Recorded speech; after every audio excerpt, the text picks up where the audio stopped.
Now, Hangin with Hester and Hanny with Jacob Hester and Charles Hanagriff. Hester and Hanny on 104.5 ESPN Baton Rouge and 1130 The Tiger. Alongside Jacob Hester, here's Charles Hanagriff.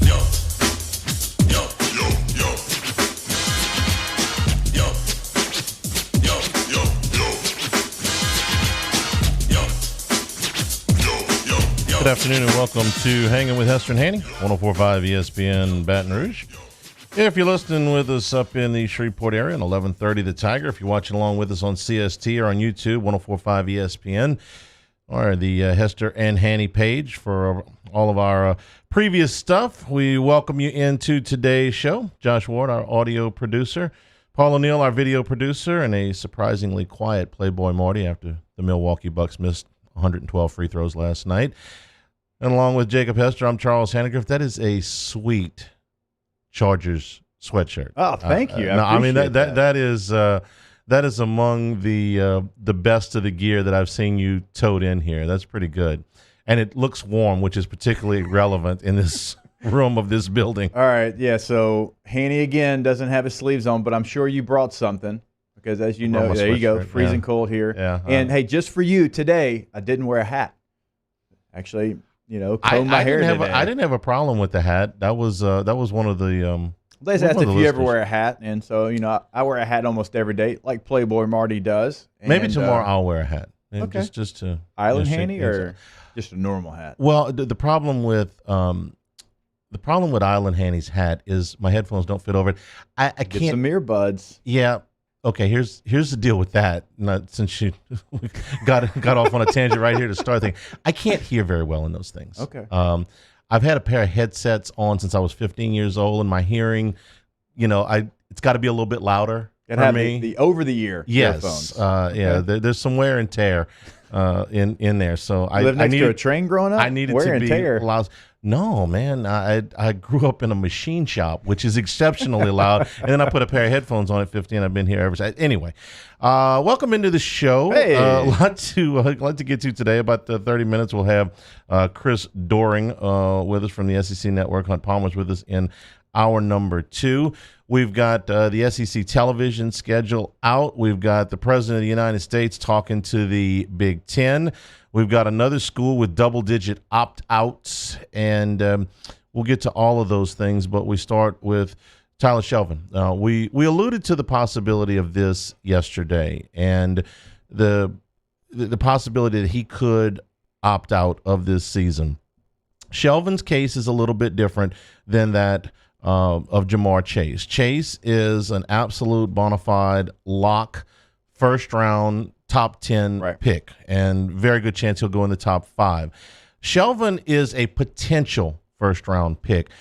If he had gone out last year, I think he probably would have been in the latter portion of the first round. He is a run-stuffing, just a big, huge man that will disrupt your interior running lanes. He is a prototypical NFL nose tackle, 3 technique, whatever you want to do. I think he can play either, by the way.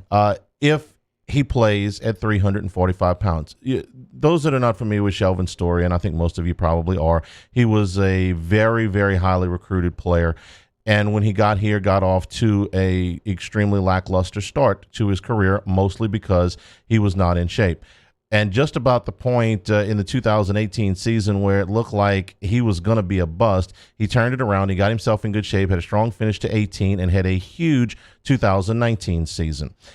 Now, fast forward to this spring when it looked like Shelvin was setting himself up for a strong final campaign and put himself in position where guys like Todd McShay and others have him in anywhere from 17 to 25, somewhere in that area of the first round. But when the shutdown hit and Shelvin, like the rest of the team, left campus, when he returned, according to Ed Ogeron, he was extremely overweight. This is easy to believe because this has happened to him before, and he's a very big man. It's difficult if you're not in a structured environment to control his weight. Ogeron told us he was up at 370 pounds, which we know he can't play at. So Shelvin's options became these. you can get down to whatever you can get down from 372 in the next 4 weeks. I don't know what that number is, but I got a hard time believing it's a peak physical condition, 345 pounds that he played at last year. He can move 345 pounds. He can't move 370. Right. I don't know what that number was, but it was going to be likely above 345. It was, in my opinion, it was going to be hard for him to put good tape up early because it was going to take him some time to get into condition. And that also increases the likelihood of an injury. His other option is to opt out, to get into a training facility right now and do nothing but train between now and the combine and show up at the combine in the best shape of his life. You told us yesterday the story about what happens in these structured environments that are set up by agents, during which time you are being paid, or fronted money if you prefer that term. And you said, hey, listen, you kind of put the numbers up. You get to this weight, you get to this body fat mass, this is what your corresponding bonus is going to be. And if I'm Tyler Shelvin, the first thing I'm doing is taping up to the bathroom mirror 345. Yeah. And 345-15 million, okay? I get to 345, I get 15 million. I'm at 370. I don't know what the number is, but it ain't 15 million. It's going to be considerably less than that. And he doesn't take the chance of injury. I don't know how much COVID played a role in this. He is more susceptible because of his size to potential heart problems that are possibly not even related to COVID. So this choice, I understand. I said this yesterday. He's in a situation where he has a lot to gain by dedicating himself. By dedicating himself, he's got to show up in peak physical condition. If he shows up at that combine at 365 pounds, it's going to cost him a tremendous amount of money. I agree with you. And so when we talked about this yesterday, we thought, okay, well, he's potentially not going to opt out because, yes, he is looked at as a first rounder, but he could play his way into so much more. If he went out and had another dominant season and he was 340 between that and 350 pounds, he could be a guy that could work his way up into possibly the top 15 and not the top 25. And so we still thought he had things to gain if he came back and played in this college football season. The thing that kind of stings if you're an LSU fan is the timing of both of these opt-outs, because you thought you were moving forward with the best offensive player in football in Jamar Chase and one of the best defensive linemen that you had with Tyler Shelvin in the country. And so now you're wondering, okay, does LSU have the time to replace these guys? Well, look, you're not going to replace these first-round guys, but you have candidates that can at these two positions. And this isn't pumping sunshine. This is, hey, you got to step up. So Terrace Marshall, right? Terrace Marshall is a guy that has number one stuff. Well, now Terrace knows he has to step up. You've got a lot of young defensive tackles. That was the position they recruited the most in last year's signing class. Well, hey, I'm sorry, you're freshmen. Don't care. You've got to step up and you got to make plays because we just lost 2 first-round picks off of our team a couple of weeks before the season. And again, the timing does stink for LSU. I'm not going to dispute that. I've been asked a number of times, why now? And again, I'll say what I said yesterday. There are offers on the table now that simply weren't there 2 months ago, probably weren't there a month ago. And they're unique offers in that they're offers that stretch from now what today is September the 1st through the end of April. Typically, these offers are only extended, and we're talking about agents. We're talking about the end of the season is in January, and then you're floated for 4 months. Now you're floated for 8. And I don't think this is going to become the norm for very many kids to sit out an entire season. I think this is a unique season where it's not going to be held against kids for opting out. I think in other years, it might be. It might hurt kids. Now, not the ones at the very top of the draft. Nick Bosa was able to sit out basically his entire senior year and didn't hurt him a bit. I don't think it would hurt Jamar Chase a single bit. If Trevor Lawrence or Justin Fields went out, don't think it would hurt them a bit. Players that are further down the line, I think in a normal year it would. And I think in a normal year, Chase would have been on the field this week. Shelvin would have been on the field this week. Kerry Vincent would have been on the field this week. Neil Farrell would have been on the field this week. This ain't normal. Right. There's nothing normal about this. So I think it was a very difficult decision, and we talked about it yesterday for Jamar Chase. That's why you see the timing. It was something where he struggled with it. He went back and forth because I'm sure there was a lot of people, Hanny, saying, man, you know you don't have to play this year. You know that if you just sit out and stay healthy, you're going to be a multimillionaire. But this was a guy that when you saw the tapes that LSU released, when you went out and you saw their practices, not only in the summertime but in the springtime, this was a guy that was still grinding. He was still staying after and catching, 100 balls from the jugs machine. I mean, he was planning on playing. I think that he just continued to try to make it work, and then after a while, it's like, man. Don't you think the offers are new, though? Relatively new. Don't you think that these offers now to go and train? I think we have more information now. Yeah. Yes. Do you? I don't think that they've been sitting on these offers since June. I could be wrong, but I think that these offers are relatively new. That the landscape has come together now in the last several weeks. They know what they're dealing with. They know what the schedules are. They know what they have more testing numbers and things like that, and they know sort of where they've been to NFL training camps now. They know what the value of these kids is without having a final season. I think that information is somewhat new. Not that we didn't know Jamar Chase was a top pick back in January, but I think they've got more information on more kids and they were ready to make these moves now. And they can do it without NFL going to NFL teams and saying, hey man, if Chase were to sit out the season, would you hold it against him? And I think the answer was not a bit. Right. Okay. And I think probably when they asked that question about Shelvin, would you hold it against him? Well, depends on what he shows up at. So, if he shows up at 345 pounds and just says, let my 2019 film stand, he's going to be fine. So for me, and we talked about this yesterday, anytime you take an extended period of time off from actual padded practice, going against the other guys, not just working out at a beach somewhere, it's going to take a little bit. It's going to take a little bit to get back into the motion of things and be at your peak performance. I don't really worry about that with Jamar Chase. All right, Jamar Chase, give him a month, and he'll be ready to go. Yeah. Tyler Shelvin, without playing football, 20 months for over a year and a half. 20 months is what we're talking about from game to game. Not game to practice, but game to game. That would worry me. It would. That would worry me, and because of the weight issues, and just because of the sheer size of him.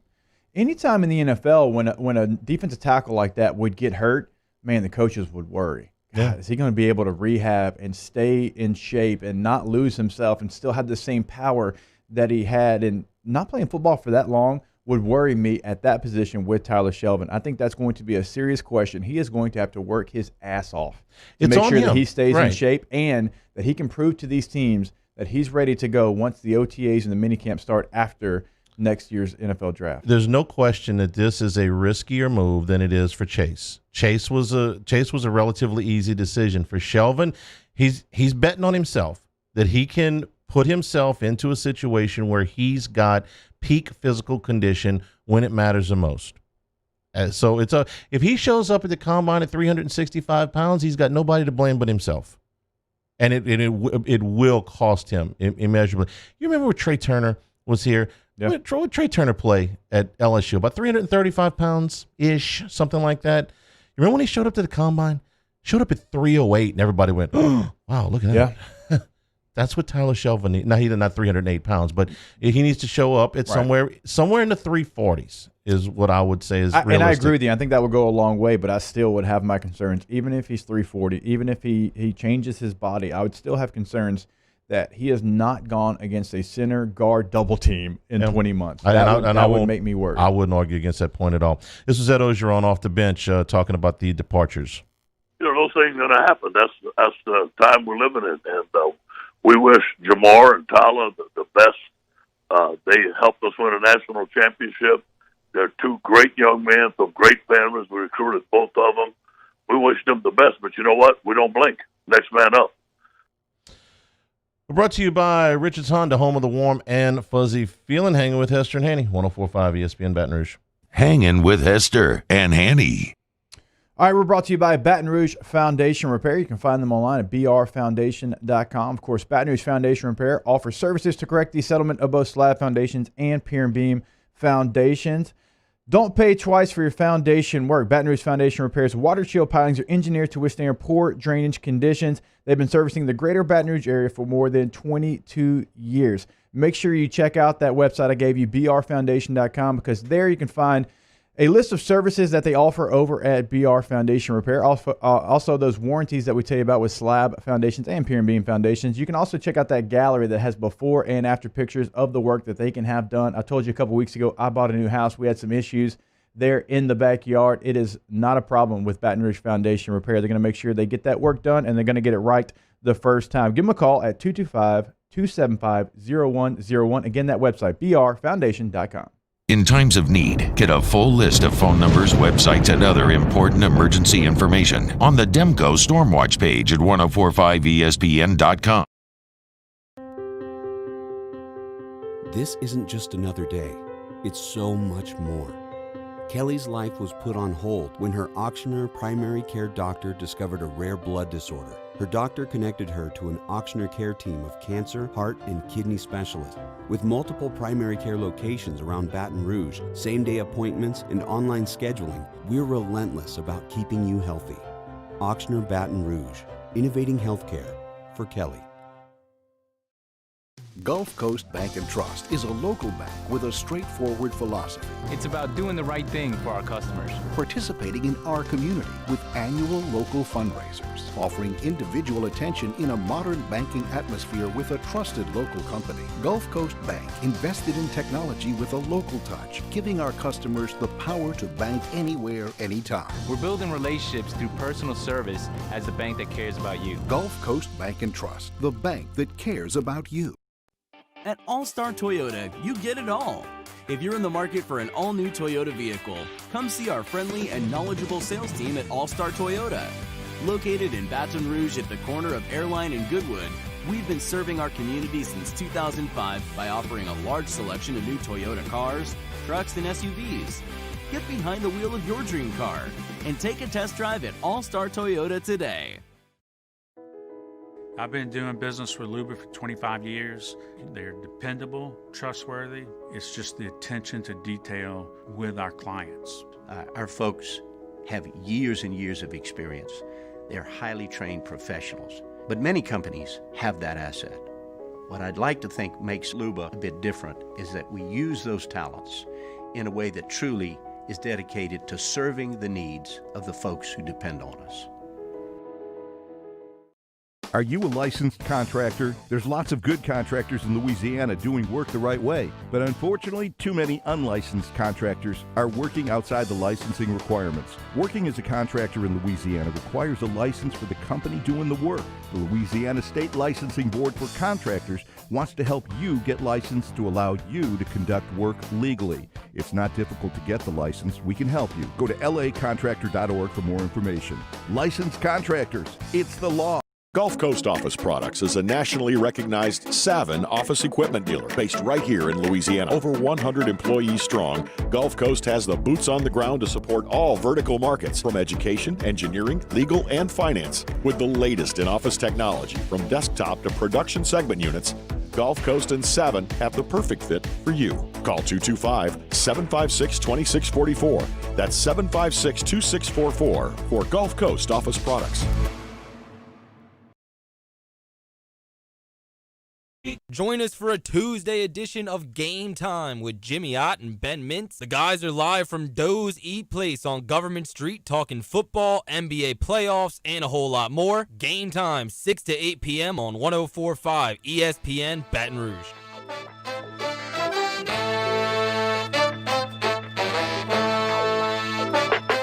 Hangin with Hester and Hanny on 104.5 ESPN Baton Rouge and 1130 The Tiger. Chris Doering at the bottom of the hour. Lots more news to get to. Not only did Ed Ogeron do off the bench today, but he also had a Zoom call with the media. So let me just splash some good news out here in the front, and then we'll get to the rest of the news. The best news that I heard this morning was that all 5 starting offensive linemen were back at practice after the little mini outbreak. Yeah. That's certainly good news that they've got that group back. So consider that to be a pretty positive thing. But the other thing that caught everybody's attention on the Zoom call was that Ed Orgeron, and I don't have the audio, but I'll just tell it to you, is that there are other players that are still considering opting out. In my opinion, if anybody else opts out, it's going to be a huge deal, because at that point I'm going to have to start asking why. I don't ask why on Jamar Chase. I don't ask why on Tyler Shelvin. I know why. Yeah. I mean, we've gone through it. We've done 2 days worth of shows on it. I don't ask why really on Kerry Vincent. We thought that there was a 50-50 chance he would go out at the end of last year. Now, where he's going to be drafted nowhere near as high as these guys, but he was, it's 50-50 to go out at the end of last year. Guy's been here for a while. He's ready to go. And I don't really even question as much with Neil Farrell. Apparently there was some family history with COVID. Yeah. But if anybody else goes, I'm going to have to ask why.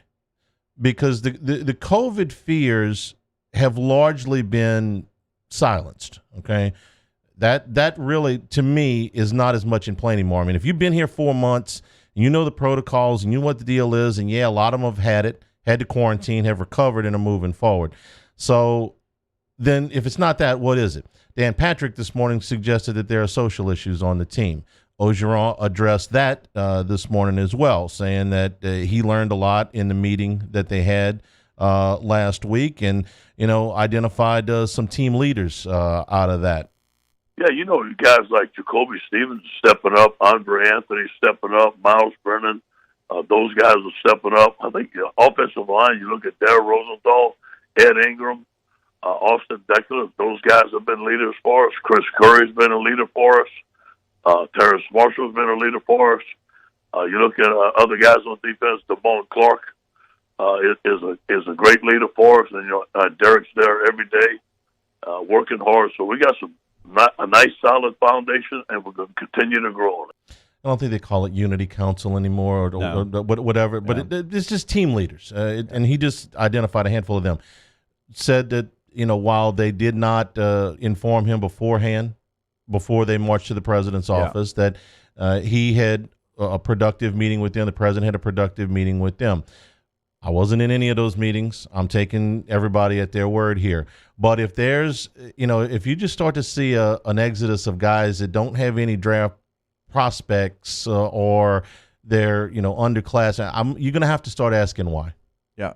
When it comes, I don't think there's a social justice problem right now on the team. I truly do think that Coach O has the back of the players, and he did mention the leaders. Jacoby Stevens has done a fantastic job, and look, I don't have to tell our audience what I think about Jacoby Stevens. I think they know if they've ever listened to this show. But you're exactly right. That is a very fair question. If there is a mass exodus, if there is 3, 4, really 2 more players that decide to opt out, because we've covered the guys who had the ability to opt out. It was Jamar Chase and it was Tyler Shelvin. And then another guy, Jabril Cox, worked his way into potentially being a first-round pick coming to LSU. I think he still has so much more that he wants to prove on the football field. I don't think we'll see his name. And so outside of that group, okay, well, who would have the ability to do it? A guy like Terrace Marshall. I know Terrace wants to be the number 1 receiver on this team. He wants to prove people wrong. If you've been following Terrace Marshall on social media for the last couple of weeks, he's like, okay, well, go ahead and sleep on me.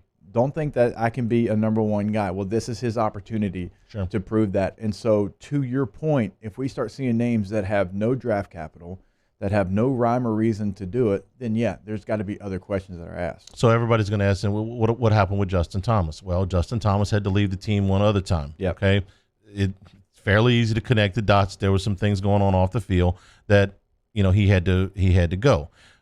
So if you have some more of that, you're going to have to ask why. TK McClendon, another guy that goes into the transfer portal. This is my guess. Just being in the situation, myself being in locker rooms and knowing.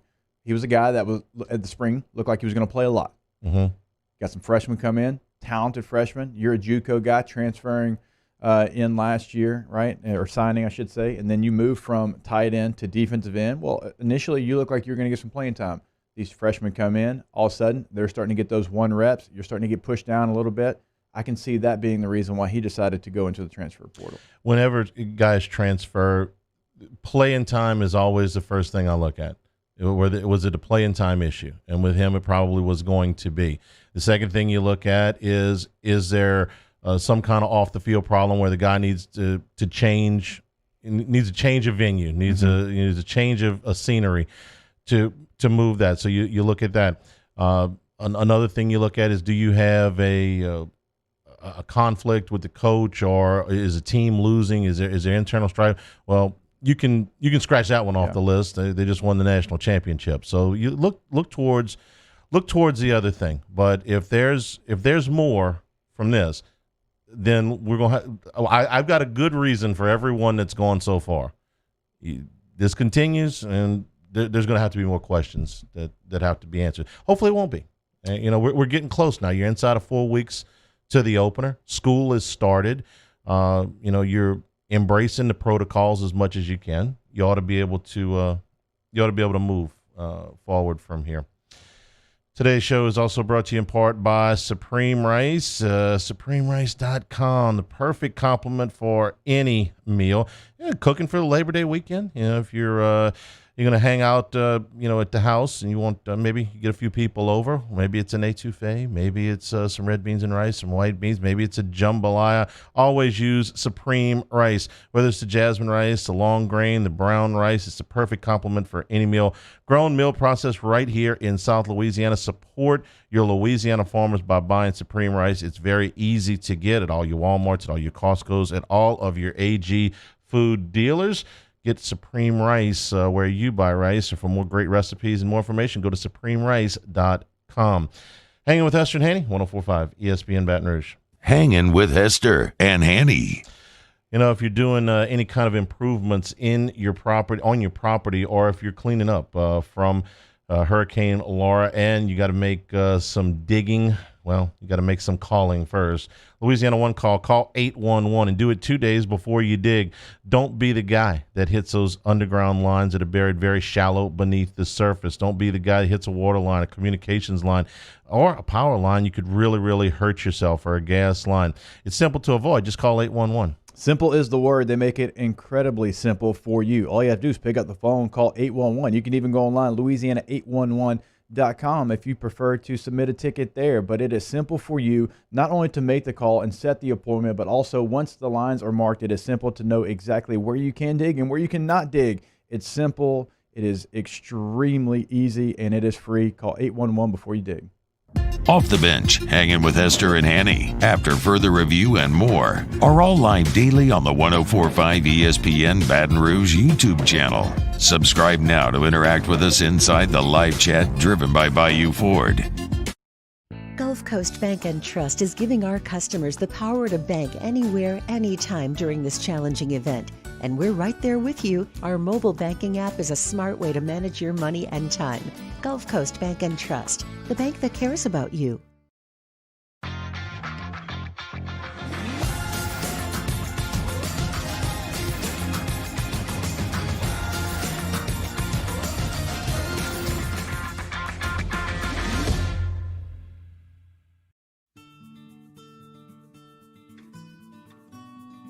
This is a house call. This is a follow-up appointment. This is a diabetes checkup. This isn't just more convenient care, it's more advanced care. This is innovating healthcare at Louisiana's #1 hospital, Auctioner. I'm Jay Ducote. I grew up learning how to cook at LSU tailgate parties and right in my own backyard. And I created JD's Louisiana products to bring that Louisiana flavor to you at home for your backyard cookout. JD's Louisiana barbecue sauce, Louisiana molasses mustard, spicy and sweet barbecue rub, and more are available at your local supermarkets or by logging on to jducote.com/shop. Put in promo code CST for 25% off at checkout. ServiceMaster Elite create clean, disinfected work environments. As a local business, we take pride in serving the New Orleans and Baton Rouge areas. Our cleaning protocols follow CDC and OSHA standards for healthcare settings, offices, senior living, restaurants, and industrial plants. Contact Service Master Elite to get your operation ready for reopening with germ disinfection cleaning. Service Master Elite, the trusted choice in professional cleaning since 1996. To all of our heroes working on the front lines of this COVID-19 pandemic, your bravery and selflessness represent the very best of us, and we want to say thank you. I'm asking everyone around the state to join me in celebrating the heroism of our healthcare professionals on the 19th of every month at 1900 hours, that's 7 p.m. Write a note of appreciation, make plans to donate to charitable organizations, or say a prayer. To learn more, visit 19thanks.org. Thank you, and God bless. At All-Star Toyota, you get it all. If you're in the market for an all-new Toyota vehicle, come see our friendly and knowledgeable sales team at All-Star Toyota. Located in Baton Rouge at the corner of Airline and Goodwood, we've been serving our community since 2005 by offering a large selection of new Toyota cars, trucks, and SUVs. Get behind the wheel of your dream car and take a test drive at All-Star Toyota today. Hey, it's Musso. Coming up on Wednesdays, Off the Bench, presented by All-Star Toyota. Jimmy Chase stops by. We get you caught up on the latest from LSU and Saints camp. We take you through the latest edition of Would You Rather Wednesday. Off the Bench, 104.5 ESPN Baton Rouge.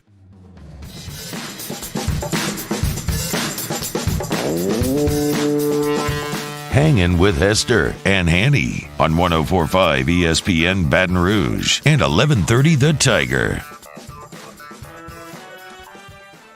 We're brought to you by Richards Honda, home of the warm and fuzzy feeling. We got some times and television assignments released today. LSU's game against Mississippi State will be a CBS game at 2:30 to open the season. The Alabama game on November the 14th will be a 5 o'clock Central Time game. It's a little bit of an unusual time. It's also the same weekend as the Masters. LSU and Auburn is a 2:30 game on Halloween. LSU and Vanderbilt is a 6:30 game that's on October the 3rd. LSU in Florida is a 2:30 game Central Time on either ESPN or ESPN2. So we got some clarity with our schedule today. And Chris Doering joins us from the SEC Network. Chris, good afternoon. How are you? I'm doing well. Thanks for having me back, guys. And Georgia and Alabama is a primetime game. No surprise there. That's the October the 17th game. So we get a little bit of clarity. The cocktail party will be in its 2:30 afternoon spot on CBS. So I don't know, Chris. It just kind of gets the juices flowing a little bit, knowing that, hey, listen, we just got one more piece of the puzzle here. We're getting a little bit closer. We're inside of 4 weeks. It does. It's almost like survive in advance. You know, it doesn't matter how everything's looking. As long as we make it to that next step on the path, you feel pretty good about it. From the release of the 2 additional opponents on our schedules to the layout of the 10-game schedule now to finding out a little bit about some of the games that are going to be on TV and what time they'll be played. It is a nice little step, and it makes you feel like we're part of a normal situation. And obviously, we do not find ourselves in a normal situation. It's interesting across the Southeastern Conference right now as kids are returning to campus and schools starting back up. The numbers that are increasing in terms of positive tests and the schools that are having some trouble. I know there's been some issues at LSU of late, and I believe they've gotten their offensive line back. Auburn's had a bunch of practices they've had to miss. Tennessee and Vandy have both paused. And then on the other end of the spectrum, we had Will Muschamp talking about over the last couple of weeks, 600 tests. I think maybe one positive test or none. They've completely either mitigated or eliminated the virus within their facilities, and interesting to see how long that can last and what kind of precautions they're taking, maybe that they're having success with that some of the other schools maybe that are struggling with it or not. And obviously CD, COVID, not the only thing that LSU is dealing with right now. Jamar Chase and Tyler Shelvin both decide to opt out, get ready for next year's NFL draft. And before we get to Shelvin, I know you're a big fan of Jamar Chase, even though those records that you have will actually stay in place. I know you're smiling a little bit, but initial thoughts when you heard that? Well, first of all, if we're talking about Chris Doering, the fan, the SEC network broadcaster, like I'm sad about losing Jamar Chase. If we're talking about Chris Doering, the guy that owns the career SEC touchdown reception record along with Amari Cooper, a little happy about that. Obviously, Devontae Smith is behind too and coming fast, but it is a big loss for our conference in general, and I just love what Jamar Chase was able to do last year. I remember about this time in the preseason last year, you told me how good he was looking out at camp and what a superstar he was going to be, and you could not have spoken any truer words. I mean, obviously a big part of that passing game last year, a focal point. The connection between he and Joe Burrow was one of the best in the history of the SEC. So I am sad about him being gone and what that means for LSU's offense. In general, though, it's the next man up mentality. We talk about it an awful lot, especially in college football. It's very cyclical. Those names that we live and die with today are ones that were an afterthought in just a couple of years. So who are those next guys? I know that Terrace Marshall is going to be the number one guy. Racey McMath should step up there, but I think we're excited to see who that next guy is, or two guys that come in and fill the void, because we know LSU has recruited really well at the receiver position, and I look forward to seeing how they're utilized this season with those opportunities that are going to present themselves. Chris, the ACC starts in less than 2 weeks, the SEC in less than 4, and this morning, news that President Trump had a call with Kevin Warren, the commissioner of the Big Ten. Out of the Nebraska lawsuit came the vote reveal, which was 11-3 to not play. But according to the president's tweet, he had a productive call with Kevin Warren, and the possibility of Big Ten football in the fall could still exist. What do you think the possibility they actually play? You know what? I think their plan seems to be backfiring on them. I think when they decided to, one, go it alone with a conference-only schedule, or at least make that announcement before everybody else, they wanted to show themselves as being a leader in college football. And two, when they decided to cancel their season or delay it into January 2021, they thought everybody else would fall in line. Now, the Pac-12 did, but I can't say enough about what I've seen from the SEC, obviously, with the leadership under Greg Sankey, but also the ACC. They stood strong. The Big 12 making a decision to proceed. Like, I never understood the timing of that announcement. We've seen such advances in terms of testing, the availability of new tests, the Saliva Direct test, all that's gone on with allowing kids now to get back on campus and seeing how it's affecting the numbers within the facilities. Watching the NFL here in just a matter of days. I mean, there's so much information that could have been garnered by just delaying a little bit. Now, they look a little bit silly, in my opinion. We're hearing about them potentially wanting to play at the end of November, around Thanksgiving time. And I even saw somebody on social media say that everybody else should push their season back to wait for them to play. Like, that ain't happening. Why would we ever want to do that? I think that they look foolish right now. There's a disconnect. Kevin Warren supposedly was the one that went to the president. They didn't take the athletic directors from the Big Ten, most of whom I think wanted to play. Didn't take a lot of that information to them, and I just think it's leadership is not only about speaking; it's about listening. It's about getting information and making a decision with a totality of different opinions and different perspectives. And to me, it looked very narrow-sighted, the decision that they made, and I think they're backtracking at this point a little bit.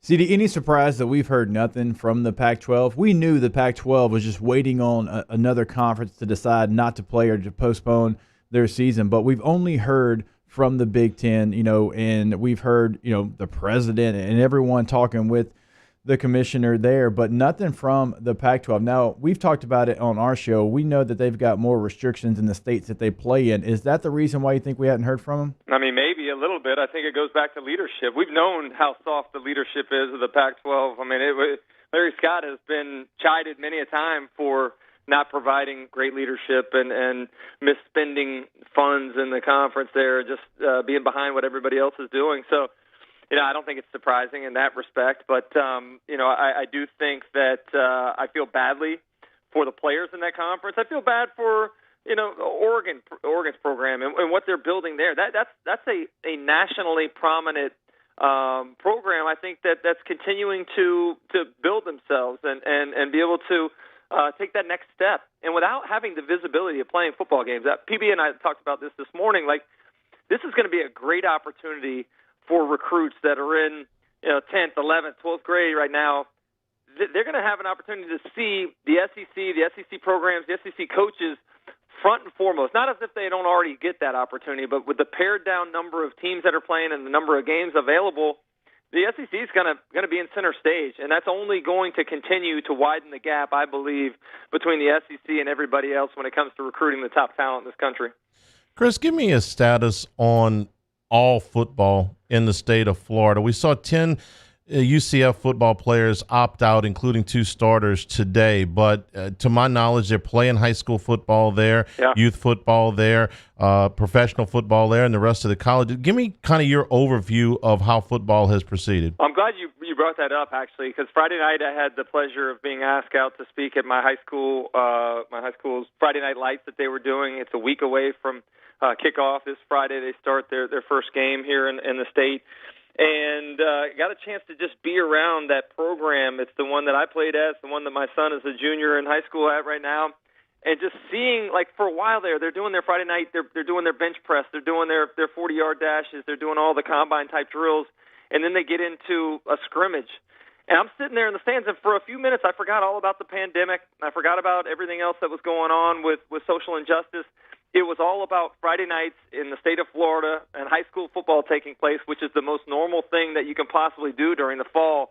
And it was nice. You know, I can tell you, even carrying over to Friday and Saturday at home, watching on ESPN the high school football, like, it was nice to see some sense of normality and to see that they were able to do it in what appeared to be a safe way. I know we all were tuned in on Saturday night at 9 o'clock Eastern time when Central Arkansas and Austin Peay played. Like, that normality, that looking at how that game looked on television with the pared down crowds and everything else, that was just a prelude for what we're going to see. The coaches on the sideline with their masks pulled up, like, that all to me was another positive step and showed me that this is possible. This is not just some pipe dream. This is stuff that's taking place, and it shows that we're full speed forward in the direction of having football this fall. Something else that was positive, CD, from that Central Arkansas-Austin Peay game, Central Arkansas reported 0 positive tests after that game. And so that was obviously something we were paying attention to because they've got a game in 2 days against UAB, right? They had to turn around. They drove from Montgomery down to Birmingham, and they're getting ready to play a game. And we wanted to know, okay,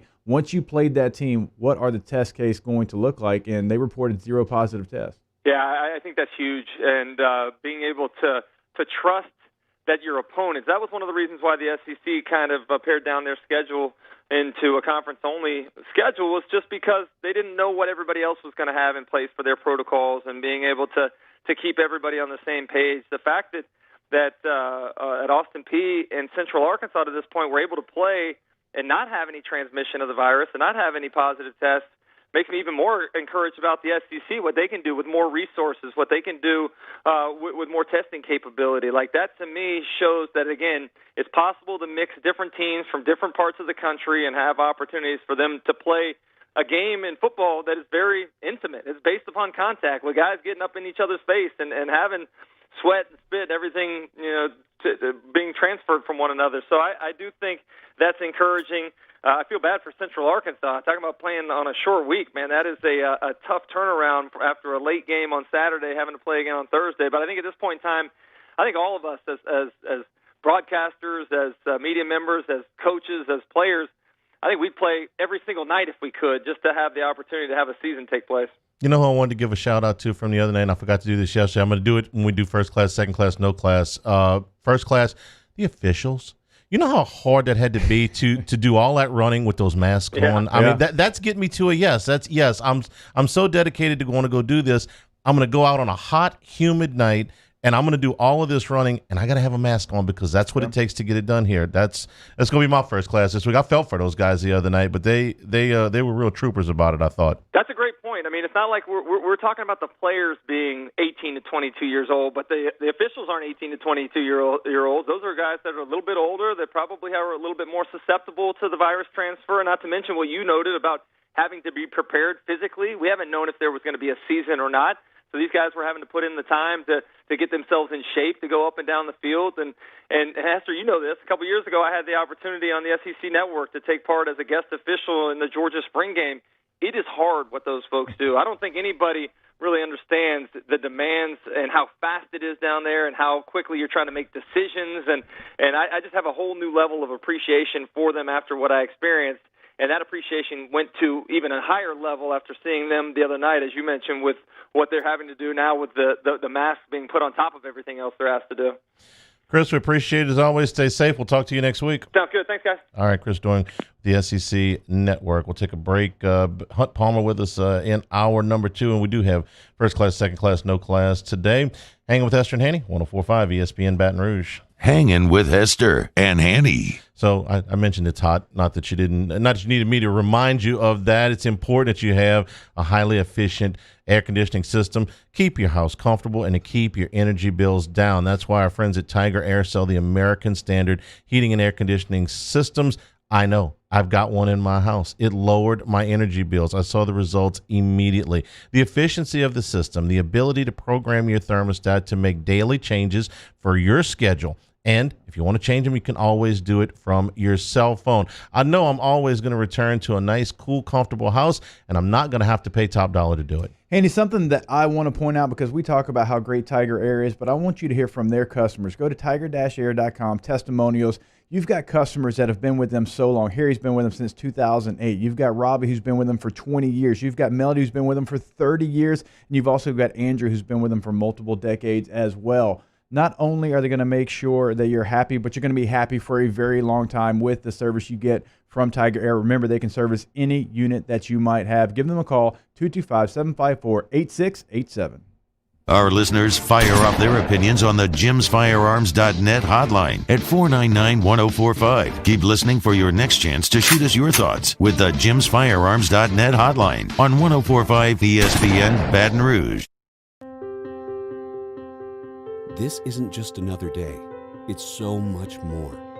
Kelly's life was put on hold when her auctioneer primary care doctor discovered a rare blood disorder. Her doctor connected her to an auctioneer care team of cancer, heart, and kidney specialists. With multiple primary care locations around Baton Rouge, same-day appointments, and online scheduling, we're relentless about keeping you healthy. Auctioneer Baton Rouge, innovating healthcare for Kelly. Do you know the proper way to prevent the spread of COVID-19 in your office? We do. We're Janny King, a leader in the cleaning industry for over 30 years, and we've developed comprehensive programs to address proper cleaning and disinfection. We have experience in applying disinfecting programs in hospitals, office buildings, schools, and other venues. Now we're ready to help and able to assist customers that need disinfecting services. Janny King, the king of clean. I've been doing business with Luba for 25 years. They're dependable, trustworthy. It's just the attention to detail with our clients. Our folks have years and years of experience. They're highly trained professionals, but many companies have that asset. What I'd like to think makes Luba a bit different is that we use those talents in a way that truly is dedicated to serving the needs of the folks who depend on us. Are you a licensed contractor? There's lots of good contractors in Louisiana doing work the right way, but unfortunately, too many unlicensed contractors are working outside the licensing requirements. Working as a contractor in Louisiana requires a license for the company doing the work. The Louisiana State Licensing Board for Contractors wants to help you get licensed to allow you to conduct work legally. It's not difficult to get the license. We can help you. Go to lacontractor.org for more information. Licensed contractors, it's the law. Gulf Coast Office Products is a nationally recognized Savin office equipment dealer based right here in Louisiana. Over 100 employees strong, Gulf Coast has the boots on the ground to support all vertical markets, from education, engineering, legal, and finance. With the latest in office technology, from desktop to production segment units, Gulf Coast and Savin have the perfect fit for you. Call 225-756-2644. That's 756-2644 for Gulf Coast Office Products. This is big. Really big. I mean really, really, really big. Because Honda's summer clearance event is going on right now at Richards Honda. With 0 to the 4th power on brand new Honda Civics. That's 0 down, 0 due at signing, 0 security deposit, and 0 first month payment. Plus, summer clearance on every new vehicle in stock. Just another reason why people call Richards Honda the smart choice. Hey, it's Matt Moscona, inviting you to join us for Tuesday's AFR, presented by Insurance Network of Louisiana. Jamar Chase, Tyler Shelvin, TK McClendon, How does all the turnover affect LSU in 2020? We're discussing. Join us 3 to 6, 104.5 ESPN Baton Rouge.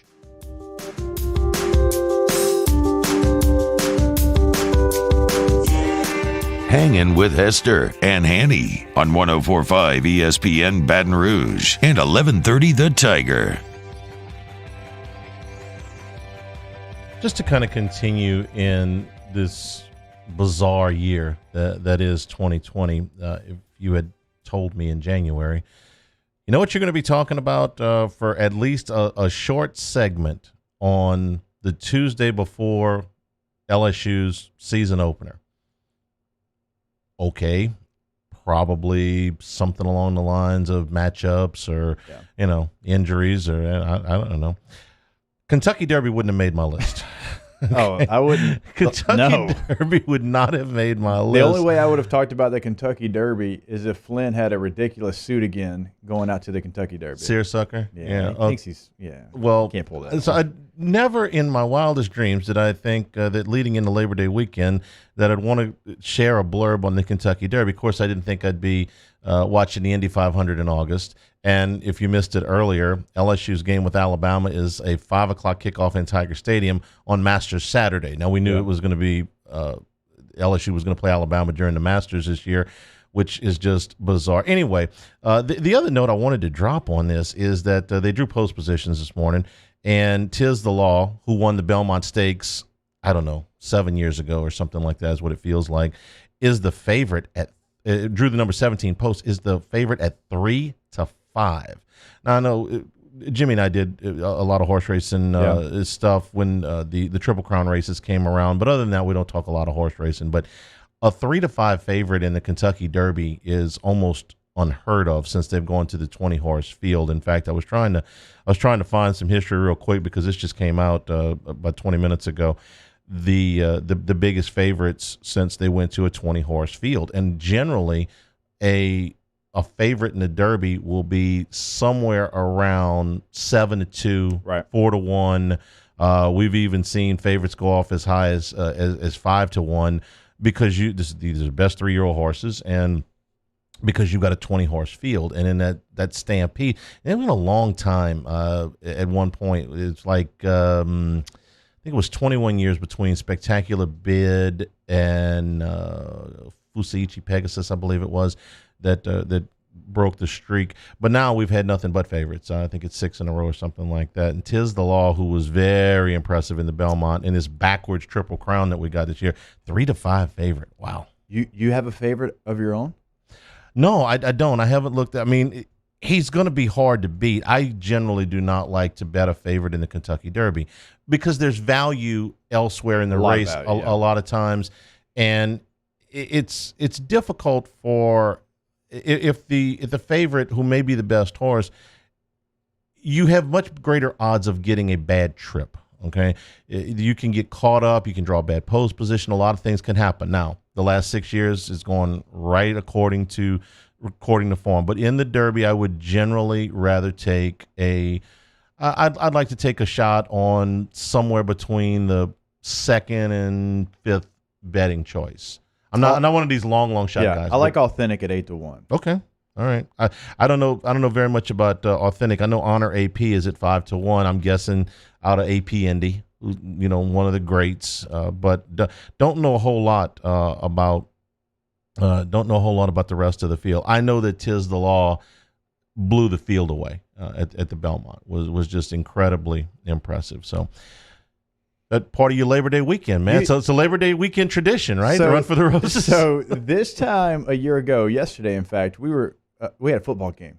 Yeah. Toe met leather yesterday a year ago, and we would be talking. I mean, we would be so in depth right now. Would they play Georgia Southern? Yeah. If LSU had a game coming up on Saturday, but even when you talked about the Alabama matchup being a 5 o'clock kick, and it's like that's Masters weekend. You said that, and I knew it because I know it on paper. But when you said it, I almost looked at you like, "Oh, yes, it is." Yeah, it's just this bizarro world that we have that I would have never in a million years dreamed. But I like it gives something to do this weekend. I mean, there's some football. There's more than just one game. We got Thursday night. We game. got our Bears. What are you talking about? Our Bears are playing on Thursday. Our Bears, and we got a Monday night football game too. BYU and Navy. Yes, that's right. It's Labor Day night. BYU and Navy. Every year. That's a tradition, right? No, it's not. But real quick, we've got Eastern Kentucky at Marshall. We've got Middle Tennessee at Army. We've got SMU at Texas State. We've got Houston Baptist at North Texas. Arkansas State at Memphis. And Stephen F. Austin at UTEP. I'm Barn burners. Please tell me they're staggered so I can watch them all in a row. For the most part, yes. Eastern Kentucky and Marshall and Middleton and Army are 30 minutes apart. Anything on Sunday? Nothing on Sunday, but we do have that Monday matchup between BYU and Navy on ESPN. We'll find something to do on Sunday then. Take a break. We come back. Hunt Palmer is with us. We're brought to you by Richards Honda, home of the warm and fuzzy feeling. Hanging with Hester and Hanny, 104.5 ESPN Baton Rouge.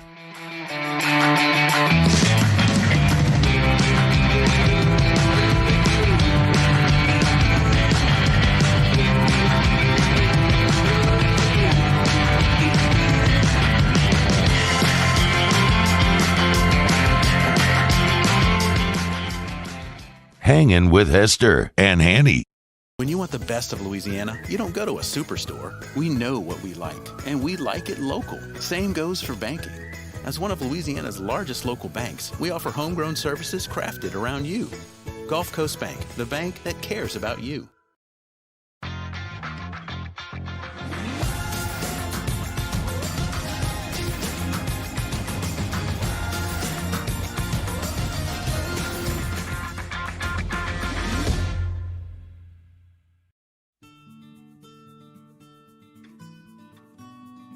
This is a house call.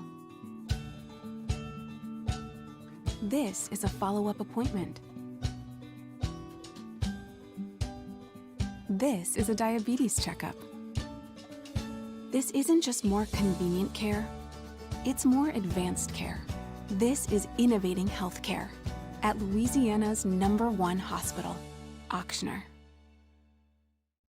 ServiceMaster Elite create clean, disinfected work environments. As a local business, we take pride in serving the New Orleans and Baton Rouge areas. Our cleaning protocols follow CDC and OSHA standards for healthcare settings, offices, senior living, restaurants, and industrial plants. Contact ServiceMaster Elite to get your operation ready for reopening with germ disinfection cleaning. ServiceMaster Elite, the trusted choice in professional cleaning since 1996. To all of our heroes working on the front lines of this COVID-19 pandemic, your bravery and selflessness represent the very best of us, and we want to say thank you. I'm asking everyone around the state to join me in celebrating the heroism of our healthcare professionals on the 19th of every month at 1900 hours, that's 7 p.m. Write a note of appreciation, make plans to donate to charitable organizations, or say a prayer. To learn more, visit 19thanks.org. Thank you, and God bless. At All-Star Toyota, you get it all. If you're in the market for an all-new Toyota vehicle, come see our friendly and knowledgeable sales team at All-Star Toyota. Located in Baton Rouge at the corner of Airline and Goodwood, we've been serving our community since 2005 by offering a large selection of new Toyota cars, trucks, and SUVs. Get behind the wheel of your dream car and take a test drive at All-Star Toyota today. I've been doing business with Luba for 25 years. They're dependable, trustworthy. It's just the attention to detail with our clients. Our folks have years and years of experience. They're highly trained professionals. But many companies have that asset. What I'd like to think makes Luba a bit different is that we use those talents in a way that truly is dedicated to serving the needs of the folks who depend on us. Are you a licensed contractor? There's lots of good contractors in Louisiana doing work the right way, but unfortunately, too many unlicensed contractors are working outside the licensing requirements. Working as a contractor in Louisiana requires a license for the company doing the work. The Louisiana State Licensing Board for Contractors wants to help you get licensed to allow you to conduct work legally. It's not difficult to get the license. We can help you. Go to lacontractor.org for more information. Licensed contractors, it's the law. Gulf Coast Office Products is a nationally recognized Savin office equipment dealer based right here in Louisiana. Over 100 employees strong, Gulf Coast has the boots on the ground to support all vertical markets, from education, engineering, legal, and finance. With the latest in office technology, from desktop to production segment units, Gulf Coast and Savin have the perfect fit for you. Call 225-756-2644. That's 756-2644 for Gulf Coast Office Products.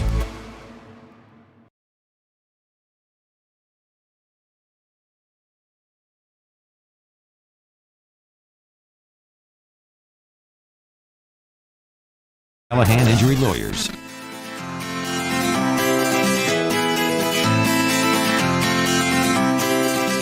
Hangin with Hester and Hanny on 104.5 ESPN Baton Rouge and 1130 The Tiger. Hour number 2, Hanging with Hester and Hanny, 104.5 ESPN Baton Rouge and 1130 The Tiger. If you're watching along with us on CST or on YouTube, 104.5 ESPN is the page, of the Hanging with Hester and Hanny page. Go back and get previous interviews like the one we did with Chris Doering in hour number 1. Welcome to everybody, and welcome to Hunt Palmer. How are you, sir?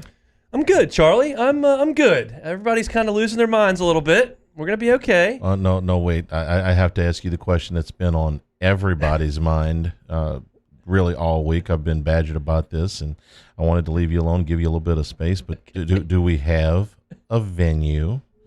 Oh, we do. We have a venue. For your nuptials? Yeah, we have a venue. We're good. We knocked it out on Friday. Did you have input? I had to take a very important work call in the middle of it, so not really. But it's great. I was very happy with it, and I needed a beer after that was done. Was it the one that she thought it was going to be? That was exactly right. Right next to the church she grew up at. She's thrilled with it. We got a band booked yesterday. We're cooking with gas. Could have so saved you a trip down there. Well, it's okay. Would have been so easy. We made it work. All right. We spent a lot of time the last 2 days talking about LSU's roster, the departures. What do you think? It disappoints me a little bit at the reaction, and it's from just most of the people that I've encountered. And I don't necessarily think that the people are wrong for being disappointed or even upset that these players are opting out. I think that's fine. It's not the way I feel personally. I don't think the players owe me or a fan base anything. It's just disappointing that 2 of the best players on your team aren't going to be out there to play for your team. And I get the reasons why. My sincere hope is that it doesn't start some sort of trend. I mean, we haven't really talked about this a ton. It came up a little bit with Fournette and Clowney. Like, why play your last year? Like, what's the point? And I hope that that doesn't become the norm. And there aren't enough guys that qualify for this to, like, ruin the sport. It's like when people talk about college basketball, and if, that there's not enough guys that would one and done or leave early that would just ruin the sport. I don't think it's in jeopardy of that, but I hope it doesn't set a precedent for a lot of guys moving forward that say, look, at whatever point in your college career that you've established that you are now a top 40 pick, whether that's, I mean, Stingley's already done it. He could quit. I mean, I just hope that's not the deal. As long as you don't make it personal, okay? Because there's not a personal in my opinion, there's not a personal relationship between the fans and the players very much. There's a fan rooting for the team. There's an old saying that college football fans largely, or college sports fans largely root for the uniforms. Mm-hmm. Okay, they root for Patrick Surtain. Okay, Patrick Surtain comes to LSU, which a lot of people thought he was. He would have been hailed as a hero. Here, he went to Alabama, and nobody's rooting for that guy. Yep. It's all because of the jersey. Reggie Bush. Everybody here, if you're an LSU and Saints fan, a lot of people double up. Okay, didn't like that guy at USC.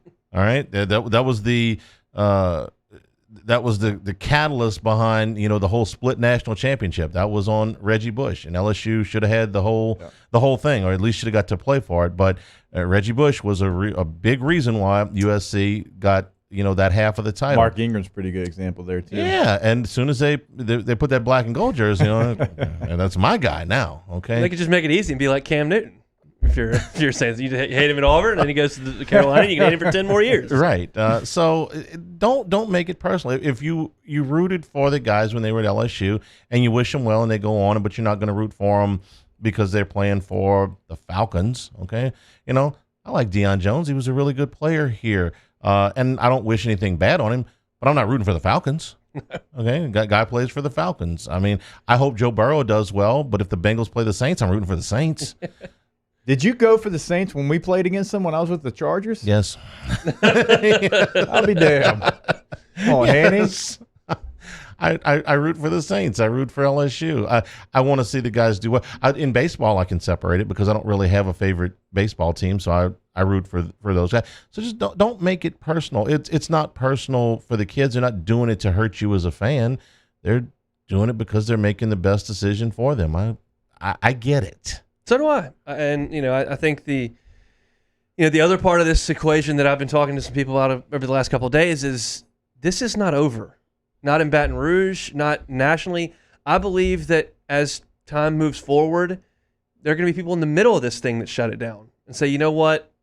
That's absolutely going to happen. Yeah, it's just that this is not over. It's just it's a different year. And there are some people that haven't gotten into this baseball season or didn't really embrace the NBA bubble, and they may not think this is the real deal. I personally am emotionally invested in this whole thing, and I'm going to see it all the way through. But we're not done seeing guys check out on this thing.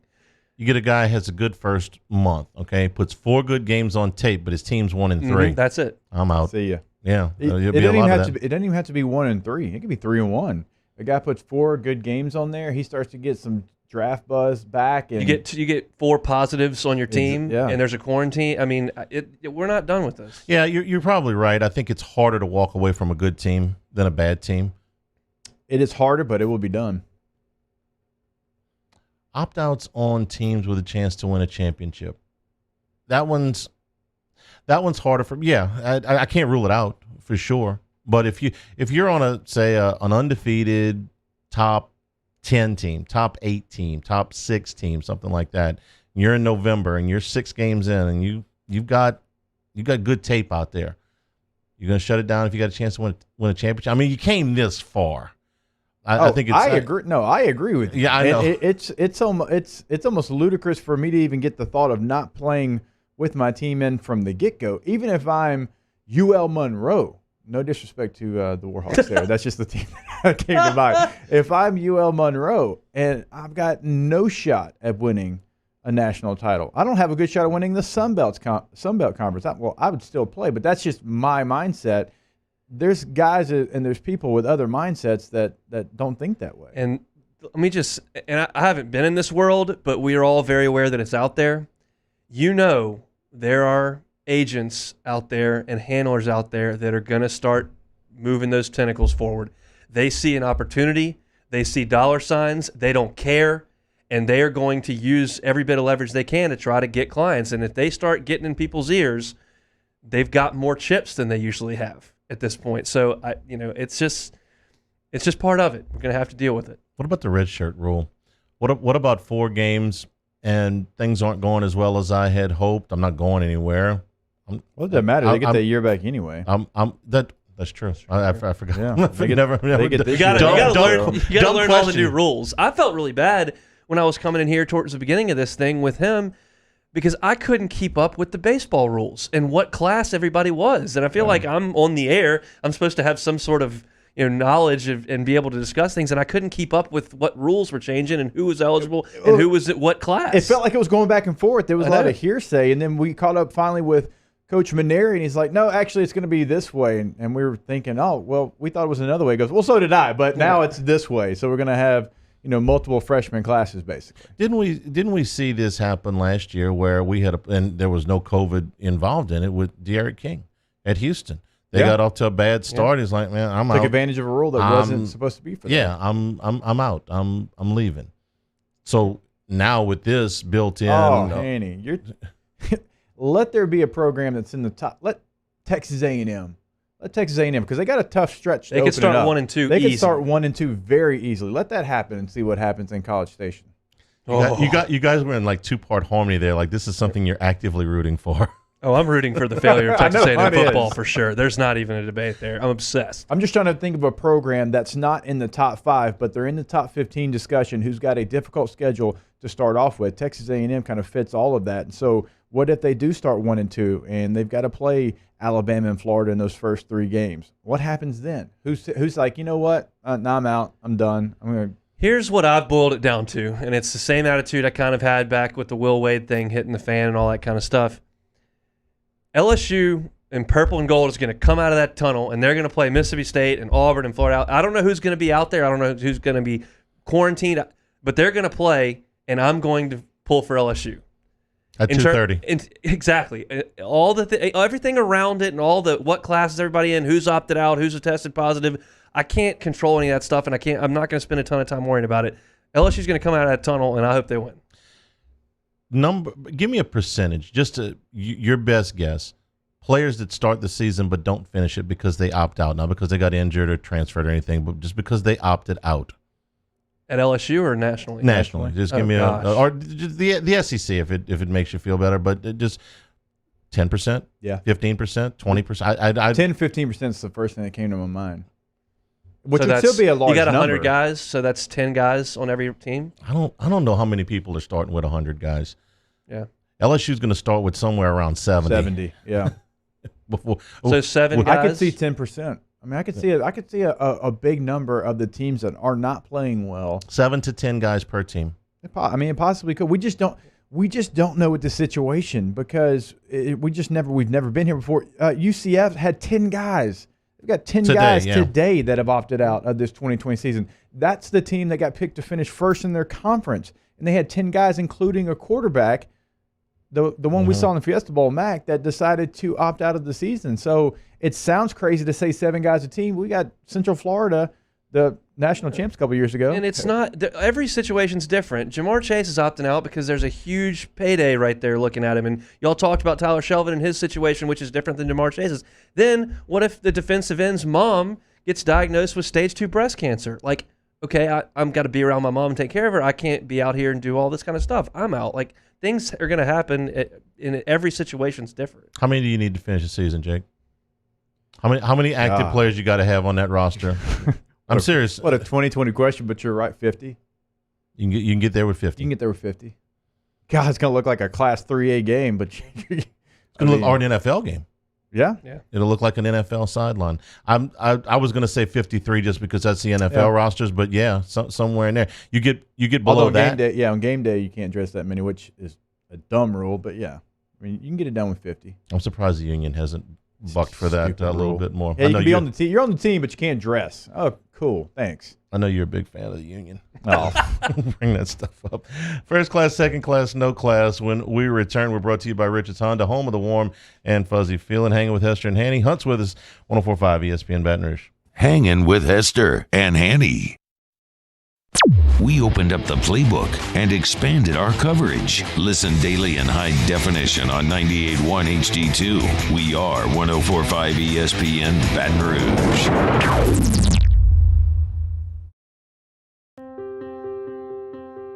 This isn't just another day. It's so much more. Kelly's life was put on hold when her auctioneer primary care doctor discovered a rare blood disorder. Her doctor connected her to an auctioneer care team of cancer, heart, and kidney specialists. With multiple primary care locations around Baton Rouge, same-day appointments, and online scheduling, we're relentless about keeping you healthy. Auctioneer Baton Rouge, innovating healthcare for Kelly. Oh, hey, what's up? It's Big V and Bubba, 100.7 The Tiger Morning Show. We'd love for you to join us every weekday, 4 a.m. till 9 a.m. Yeah, everything you want in a show. Country music. We got laughs. We got celebrity in-studio guests. We just need you. Join us every weekday morning, 4 a.m. to 9 a.m., right where it all started. That's right. Louisiana's country station, 100.7 The Tiger. Here at the Big Squeezy, we continue to serve the Baton Rouge and Southeast Louisiana areas during these troubling times. We are dedicated to providing you healthy food items to help you live your best life. From our cold-pressed juices to our delicious smoothies, let the Big Squeezy keep you going. Stay active, stay happy, and let us help you stay healthy. Visit us at our locations and also inside of Alexander's and Mathern's grocery stores or online at thebigsqueezy.com. Service Master Elite create clean, disinfected work environments. As a local business, we take pride in serving the New Orleans and Baton Rouge areas. Our cleaning protocols follow CDC and OSHA standards for healthcare settings, offices, senior living, restaurants, and industrial plants. Contact Service Master Elite to get your operation ready for reopening with germ disinfection cleaning. Service Master Elite, the trusted choice in professional cleaning since 1996. To all of our heroes working on the front lines of this COVID-19 pandemic, your bravery and selflessness represent the very best of us, and we want to say thank you. I'm asking everyone around the state to join me in celebrating the heroism of our healthcare professionals on the 19th of every month at 1900 hours, that's 7 p.m. Write a note of appreciation, make plans to donate to charitable organizations, or say a prayer. To learn more, visit 19thanks.org. Thank you, and God bless. At All-Star Toyota, you get it all. If you're in the market for an all-new Toyota vehicle, come see our friendly and knowledgeable sales team at All-Star Toyota. Located in Baton Rouge at the corner of Airline and Goodwood, we've been serving our community since 2005 by offering a large selection of new Toyota cars, trucks, and SUVs. Get behind the wheel of your dream car and take a test drive at All-Star Toyota today. I've been doing business with Luba for 25 years. They're dependable, trustworthy. It's just the attention to detail with our clients. Our folks have years and years of experience. They're highly trained professionals, but many companies have that asset. What I'd like to think makes Luba a bit different is that we use those talents in a way that truly is dedicated to serving the needs of the folks who depend on us. Are you a licensed contractor? There's lots of good contractors in Louisiana doing work the right way, but unfortunately, too many unlicensed contractors are working outside the licensing requirements. Working as a contractor in Louisiana requires a license for the company doing the work. The Louisiana State Licensing Board for Contractors wants to help you get licensed to allow you to conduct work legally. It's not difficult to get the license. We can help you. Go to lacontractor.org for more information. Licensed contractors, it's the law. Join us for a Tuesday edition of Game Time with Jimmy Ott and Ben Mintz. The guys are live from Doe's Eat Place on Government Street talking football, NBA playoffs, and a whole lot more. Game Time, 6 to 8 p.m. on 104.5 ESPN Baton Rouge.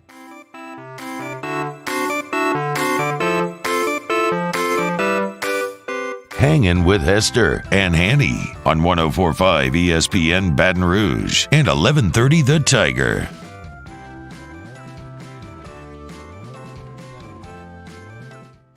First class. I want a seat in first class where I was booked and ticketed over a month ago. Second class.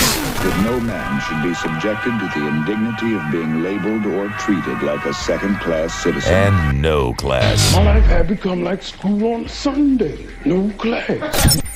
I'll tell you what then. Why don't you call me sometime when you have no class?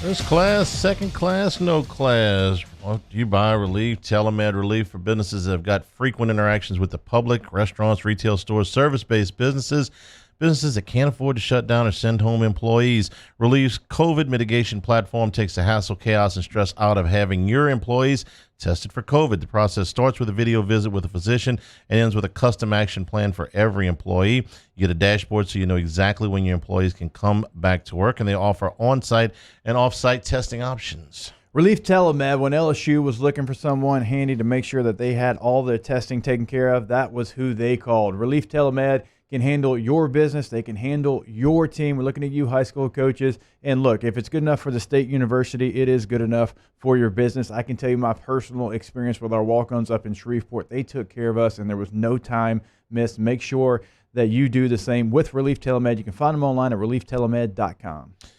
First class. Hunt Palmer, lead us off. I can do this. I've grew up in Shreveport, and I've lived in Baton Rouge for a long time now. I've spent a lot of time in New Orleans. But another city in this state that I've spent a lot of time in and love is Lake Charles. And obviously last week was really rough on Lake Charles and the surrounding area down there.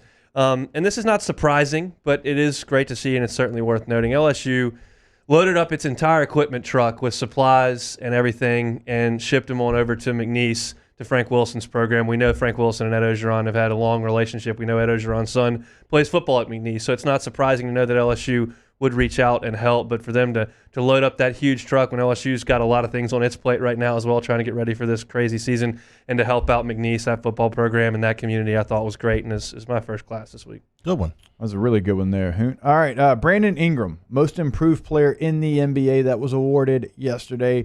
This is a guy that had career highs in points, assists, and rebounds. I think he has really found his way in the NBA. I think he has the makings of a star. This is not just a nice piece on a good team. He can be the foundation of your team, and it does help that they have another foundation piece in Zion Williamson. If he can stay healthy there with the Pelicans, I think he changed his game once he got traded to the Pelicans, and I think it's for the better. So Brandon Ingram, first class for me. My first class, I kind of gave it away in the first hour today, but when we watched Austin Peay and Central Arkansas, this was a hot, humid night. We were talking about "Get Me to a Yes." My friends, by the way, think we should have shirts printed up that we should coin that one or trademark it or whatever you do. But so for the players and coaches, we know what they went through, the administration, to get these games set up. And I just wanted to give a little tip of the cap to somebody we never mentioned, which is the officials. Those guys had to go out there in masks and run around on a hot, humid night, and they're not 19, 20 years old. So listen, we love to yell at the refs. We yell at the umps. That's just, what we do as fans. But those guys had to be a big part of that the other night. So they get my first class. Yeah, I talk about the refs all the time, but never in glowing terms as you just did. So shout out to the those nicest thing I've ever said about a referee. Second class, I've kind of stuck with the theme the last couple of weeks. I've talked about Cordell Flott. I've talked about the LSU running back room. Good with a chance to be great on this LSU football program as we move into this season. I'm going to do that again this time around. This is a guy that I loved when I watched his high school tape, and I think he's got a chance to be a really good playmaker. He's certainly not the first, second, maybe even third option, but I think he's going to be able to make some plays for this team because he's a great route runner and he's got really good athleticism. Kayshawn Boutte is a guy that I am very, very high on. Again, Terrace Marshall, Racy McMath, Trey Palmer, Eric Gilbert, all really good options. I think Kayshawn Boutte can make some plays if this offense gives him the opportunity. So good high school tape, good talent, well evaluated. Let's see if he is great. This is actually the second time that I've had this team in my first or second class because I just love the way that they play together, and that's the Miami Heat. When you look at the plus-minus, which I'm a big fan of, every player on their team had a plus grade in last night's win over the Milwaukee Bucks. And I realize that Orlando beat Milwaukee in the first game in their series, and then Milwaukee wins the next four. But this Miami Heat team is just built different, and I appreciate the way that they play together. And it seems like it's a different guy every night. Now, I know Jimmy Butler went off and he had 40 points, but I love the way that they play. I love the way how it can be a different guy, and they play as a true team. You just don't see that a lot in today's NBA, but that's what they do. They've got guys that know their roles, they fit their roles, and they're happy within their roles, and they're also happy whenever their teammates succeed. And in this day and age in the NBA, it's hard to find that. And, we always kind of joke, Taylor Swift, maybe it's me. Well, I felt like Jimmy Butler hey, Jimmy, maybe it's you. But Jimmy has found teammates that mesh really well with him. And some of the organizations that he's been in, you start to look at them, Bulls hadn't been great, right? Timberwolves, dumpster fire. The Sixers, hot mess. Well, so maybe it wasn't Jimmy Butler. So I've got to continue, obviously, to watch that. But so far, I love the way that they're playing within the bubble. This is a team that can make some real noise, and I think the Bucks better be on alert. He made another big three late in the game last night. I want to say they had a 5-point lead at the time. It was one of those big possessions, and he's not a 3-point shooter. No, he's one of the worst in the NBA. But several times in these playoffs, he has stepped up and made big threes late, and last night was another one of them. San Diego Padres have not made the postseason since 2006, but in the last 3 days, their front office has acquired Mike Clevenger, Trevor Rosenthal, Austin Adams, Dan Altavia, Taylor Williams, Mitch Moreland, Jason Castro, Greg Allen, and Austin Nola, meaning that they have added a top-of-the-rotation ace, a back-of-the-bullpen guy in Rosenthal, a middle-of-the-lineup hitter in Moreland, 2 catchers, and they did it all without giving up any of their top 4 prospects in the organization. This is good work. You have now given your team a chance to win. The Padres have the second-best record in the National League. He did a terrific job. So the moves are great, or the moves are really good. Can the team be great? Their front office, for once, the Padres, the notorious fire sale havers, over the years, have given their team a chance. So a good day, a good set of days. Let's see if they can be great on the field. Moving on to no class. When your NFL organization stinks, your favorite month of the year is generally April because you got a high pick in the draft and optimism reigns. You're going to have a game changer in the draft. Every April from 2010 to 2017, the Jacksonville Jaguars picked in the top 10, usually in the top 5. Here's what they came up with. Tyson Alualu, Blaine Gabbert, Justin Blackmon, Luke Joeckel, Blake Bortles, Dante Fowler Jr., Jalen Ramsey, and Leonard Fournette. 4 of those guys are out of the league or unemployed. The most accomplished of that group is Jalen Ramsey, who's gone. He said, I'm out of here. He faked a back injury, so they would trade him. And there are only 2 top 5 picks from the last 5 years that are not with their original teams in the entire league. Jalen Ramsey and now Leonard Fournette. I'm reading a column on this, and A.J. Boye, who used to play for the Jaguars, had this quote to say, I just never been a part of something like that. It was so many things, from fighting in the locker room, disagreements to people not wanting to be there, wanting to be gone. I've never seen anything like it before. Ngawe took $6 million less to get out of there. To get out. That is atrocious. Can I say it again? Weak at the all-crucial owner position. He wants no class. Jacksonville Jaguars. I think it's more than the owner there too. I mean, no, it's more than that. But that's what he's. Rachel Phelps. He is trying to make them so bad that he can move them to London. I'm sorry, he's doing a good job of it. That's a good one, huh? So I've got a couple thoughts here. Marcus Morris is somebody we talked about yesterday, and look, I am all for a guy playing hard basketball, especially in the playoffs. I love Charles Oakley at the rim. If you come in this circle, you know you're going to have to pay for it and you're going to have to feel it. But he didn't go like searching for guys. It wasn't a point where you were sneaking up on guys. And I kind of said it was like a crackback block in football, what he did to Luka and tried to step on his ankle. Then you have the hard foul there late in the game the other night. That's something that there's no room in the NBA to rear up and hit someone above the shoulders like that. And so for me, and then the excuses of why it happened and how it happened, it's just playoff basketball and all that stuff. That's not factual to me. So Marcus Morris was my no class, but also the NCAA is seeking trademark of battle in the bubble. That has bad idea written all over it. We don't want to do this again. We don't ever want them to battle in the bubble again. We want them to battle in front of fans. I want the bubble to pop. Yeah, well, I need it to hold for the time being, but I don't ever want to have to do that again. My no class, Playboy Marty. What did you say yesterday about betting in the series? When I tried to say, well, I'm kind of like the Heat a little bit. You don't want to bet against the best player in the series. That is what I said. That was the correct quote. All right. So who's the best player on the floor in Rockets Thunder? James Harden. Yeah. And tie ball game, 3 minutes to go. Who's got the ball in his hands for the Thunder? There's Chris Paul. There's a three. There's a three. There's going to the free throw line. Now he's making a couple. Who's the best player on the Rockets? James Harden. James Harden. Where was he? Not calling for the ball. Well, he's the point guard. Yep. No, they were rolling with Westbrook, who had turned the ball over 6 times. And then had the turnover that completely ended their entire chances. I have no excuse for the Rockets. I really wish I didn't have money on it. It's a really curious strategy in a closeout game to not give your best player the ball. One of the best scorers in NBA history. Yeah, would have been the guy I wanted shooting the ball. I mean, Lord knows he go barreling down the lane. They're going to give him a foul. He's going to go to the foul line. Speaking of the foul line, this is a no class because the Milwaukee Bucks, the number 1 seed over there in the East, shot a cool 54% from the free throw line last night. Is that bad? Yeah, it's bad. Not good. It was not good. It was not fun to watch. Giannis was 4 of 12. Best player on the floor, right? This is why you made me back the Bucks last night, right? Should have listened to your co-host. Yeah, well. Yeah, if I had known first class, second class, no class was coming today, I may not have done it. This is payback for that little victory dance you did on me and Hester last week when you won your prop bet on, what was it? Jamal Murray. Jamal Murray, yeah. So. I've got another one tonight.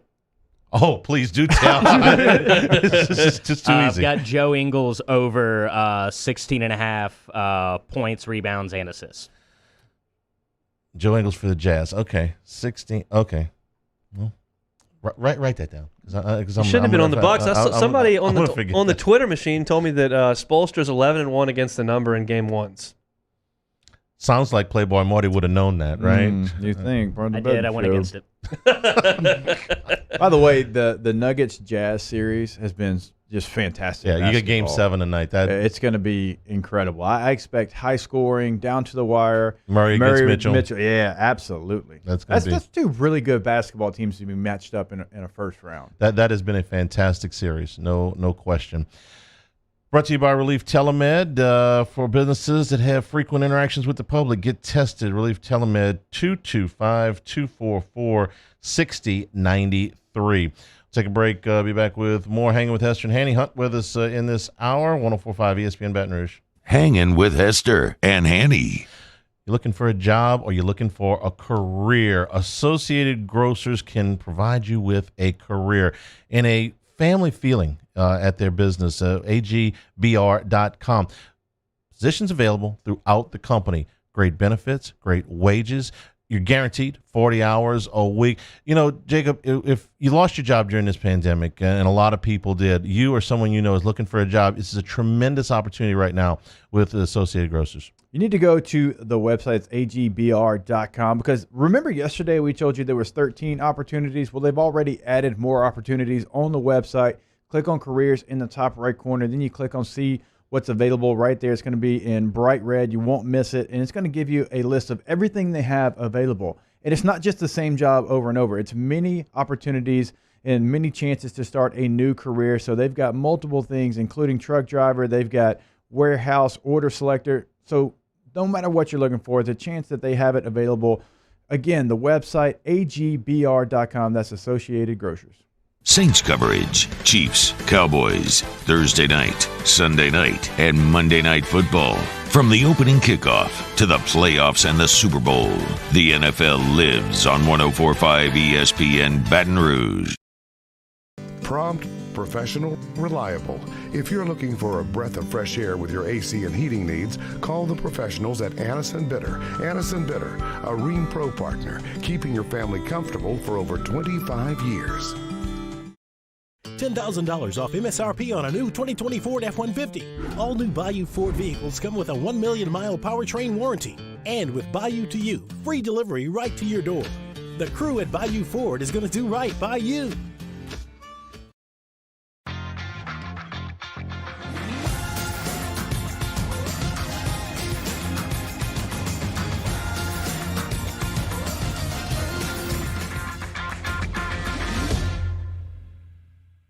Gulf Coast Office Products is a nationally recognized Savin office equipment dealer based right here in Louisiana. Over 100 employees strong, Gulf Coast has the boots on the ground to support all vertical markets, from education, engineering, legal, and finance. With the latest in office technology, from desktop to production segment units, Gulf Coast and Savin have the perfect fit for you. Call 225-756-2644. That's 756-2644 for Gulf Coast Office Products. At All-Star Toyota, you get it all. If you're in the market for an all-new Toyota vehicle, come see our friendly and knowledgeable sales team at All-Star Toyota. Located in Baton Rouge at the corner of Airline and Goodwood, we've been serving our community since 2005 by offering a large selection of new Toyota cars, trucks, and SUVs. Get behind the wheel of your dream car and take a test drive at All-Star Toyota today.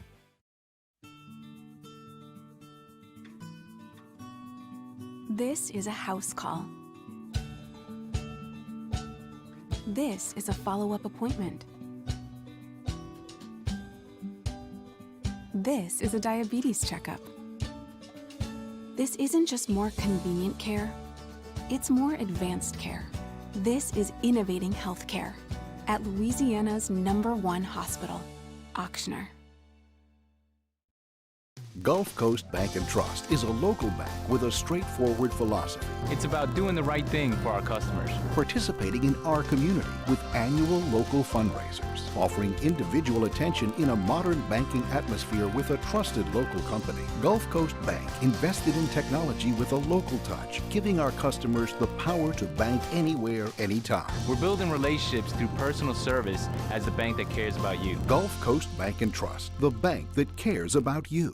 At Corval Toyota in Opelousas, you can get into a new Camry for $239 per month, or take 0% financing for 6 years, $239 per month, or 0% for 6 years. So come on down to Happy Town. That's Corval Toyota in Opelousas, Happy Town, USA.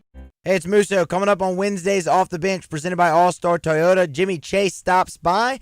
We get you caught up on the latest from LSU and Saints camp. We take you through the latest edition of Would You Rather Wednesday. Off the Bench, 104.5 ESPN Baton Rouge.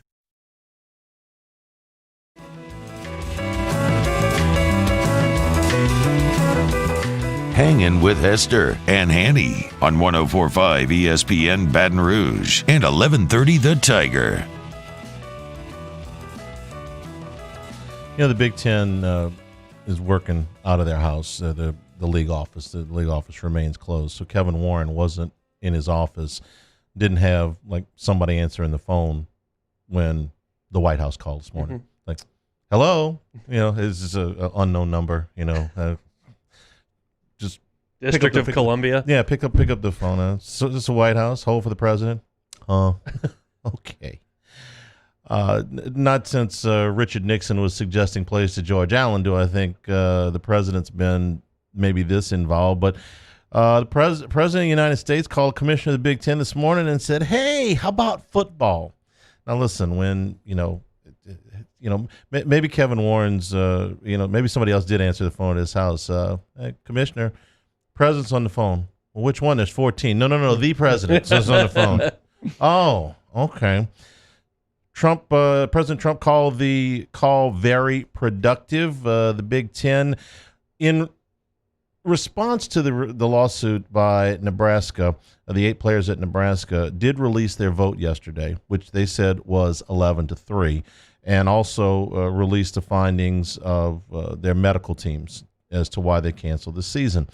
I was a little bit surprised that when they released that vote, Penn State wasn't on the other side of it. I thought they were one of the most vocal. I understood why Michigan wasn't. They've got pressure from the governor of Michigan not to do that. So I ask you all of this to ask you, Jake, do you feel like there's any more of a chance that the Big Ten's going to play football sooner than late November? It's just, who knows at this point with the Big Ten? Jump the gun, and then all of a sudden you get all the flack, and you try to come out with the color-coded schedule of what you're going to do in January when it's the high is 22 in Minneapolis there. That sounds like a great idea. And then you're telling me, well, no, we're going to go play in Detroit. Yeah, that sounds like another great idea. And then all of a sudden the pressure becomes, I think, too much, and you're going to play after Thanksgiving, and then people have holes in that plan. Like, wait a minute, why don't you just play when everybody else is playing at the end of September? You've been training. You've been doing the work. Just go ahead and start when everybody else does, because you heard Chris Doering. We ain't waiting on you. That ain't going to happen. And so I'll be honest with you. Who in the hell knows what the Big Ten's going to do, and if they're going to play, and if they play in the fall, if they play in the winter, because January is not the spring. I don't know who came up with that term. It's not the spring, unless something changed that I don't know on the calendar. No? Yes? Maybe? No. Snow. Sub-freezing temperatures throughout the month, for sure. It's winter. Now, not at this exact situation because this is all new, but inevitably when things come up and I get asked questions like this, do you think this? I generally side with the chalk and the thing that's easiest. The easiest thing for them to do is say, no, we're not playing. We already decided. And so for them to come off that is going to take a lot. You think that would be the easiest thing? Yeah, just to say, no, we're not playing. I mean, but there's a reason why they're trying to play now. It's because it became too much for them to handle PR-wise. Well, but you're going to have to make some things happen to play, which is more difficult than throwing your hands up. You're going to have to take the flack. But to ramp this thing back up is going to be very difficult, and you're going to be scrutinized at every turn because they're going to be people that say you're putting guys at further risk for injury and health concerns because they haven't properly trained and gotten ready to play a football season. I'm siding with it. I just think they're going to punt. I'm as certain as I can be that this scenario never came up in the original meeting. That at no point when they said, we're going out tomorrow, we're going to put out a press release that we are canceling the fall football season and we will try to play in the spring. At no point in that meeting did it occur to them that 3 of the 5 power conferences would say, well, that's your problem. Say they were going to play and actually pull it off. I'm as absolutely certain as I can be that scenario never came up. But you can bet your ass it's come up since then. And now it's like, ooh. If we got 3 conferences that can do this, if our mainstay program in Ohio State is watching high school football played, and I think it's almost more embarrassing that the University of Cincinnati is playing than the high schools are playing. At the high schools, you can say, well, it's small crowds, we can socially distance, we don't have a campus of thousands and thousands of students the way. But when Cincinnati plays and Ohio State doesn't, you got more than a PR problem. You got so many problems that Nebraska's taking you to court. 8 players at Nebraska's taking you to court. So now you're in a situation where, do you want to admit you made a mistake and try to come back on it, knowing that this could still blow up and you could still not get through it, or do you ride it out and you say, well, we're gonna roll the dice here and say we're gonna do what we originally thought. You go back and you admit you made a mistake. And I know it's hard for some people to do that, but let's keep it in sports. Look at the guys who have done steroids in baseball. Well, the guys that come out and said, hey, yeah, I did it. That's my bad. Well, they almost owned a baseball team a couple weeks ago, A-Rod and the Mets. Yeah. He's been on 2 different networks, ESPN and FS1, calling baseball games. He's almost become back the face of Major League Baseball as far as broadcasters. And we see him, they show him when he's at the games with J-Lo, right? Well, a guy like Roger Clemens, who everybody thinks he did it, but he's never come out and admitted it. Well, he doesn't really get a lot of fanfare there. Sammy Sosa hadn't been back at Wrigley Field since 2007 when they traded. Right. So the guys that come out and admit it, even a guy who denied it at first, but Mark McGuire, since has come out. Well, he's at least been a hitting coach at the Major League Baseball ranks, right? So sports will forgive you if you come out and you say, hey, I rushed it. That's on me. I'll take it back. Yeah, we found a place and a way and a plan and a protocol to be able to play in the fall. Yeah, it's going to be a little bit delayed because of the decision. We jumped the gun a little bit. Hey, that's on us. But now we're going to go back. You do that, the first game, even if it's Illinois, Indiana, well, you move on. But if you do the other way, well, you're going to continue to catch the flag. The Pac-12 spokesperson that was asked a question did they have confirm. One? Yeah, they have one. Also working from home. They confirmed that the White House did not call Larry Scott. Because no one cares. Say Larry. Where's Larry at? Hadn't heard from old Larry.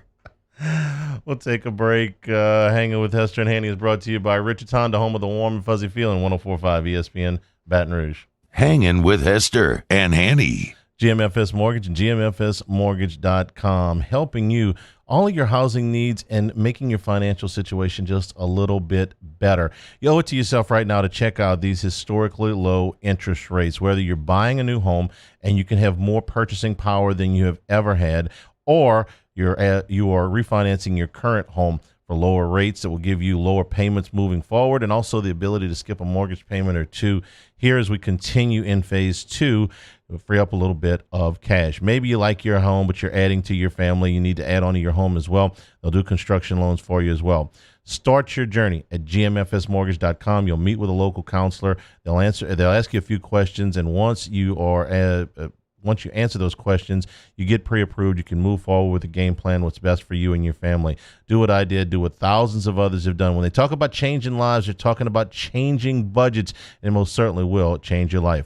Start your journey, gmfsmortgage.com. In times of need, get a full list of phone numbers, websites, and other important emergency information on the Demco Stormwatch page at 1045ESPN.com. This isn't just another day. It's so much more. Kelly's life was put on hold when her auctioneer primary care doctor discovered a rare blood disorder. Her doctor connected her to an auctioneer care team of cancer, heart, and kidney specialists. With multiple primary care locations around Baton Rouge, same-day appointments, and online scheduling, we're relentless about keeping you healthy. Auctioneer Baton Rouge, innovating healthcare for Kelly. Gulf Coast Bank and Trust is a local bank with a straightforward philosophy. It's about doing the right thing for our customers. Participating in our community with annual local fundraisers, offering individual attention in a modern banking atmosphere with a trusted local company. Gulf Coast Bank invested in technology with a local touch, giving our customers the power to bank anywhere, anytime. We're building relationships through personal service as the bank that cares about you. Gulf Coast Bank and Trust, the bank that cares about you.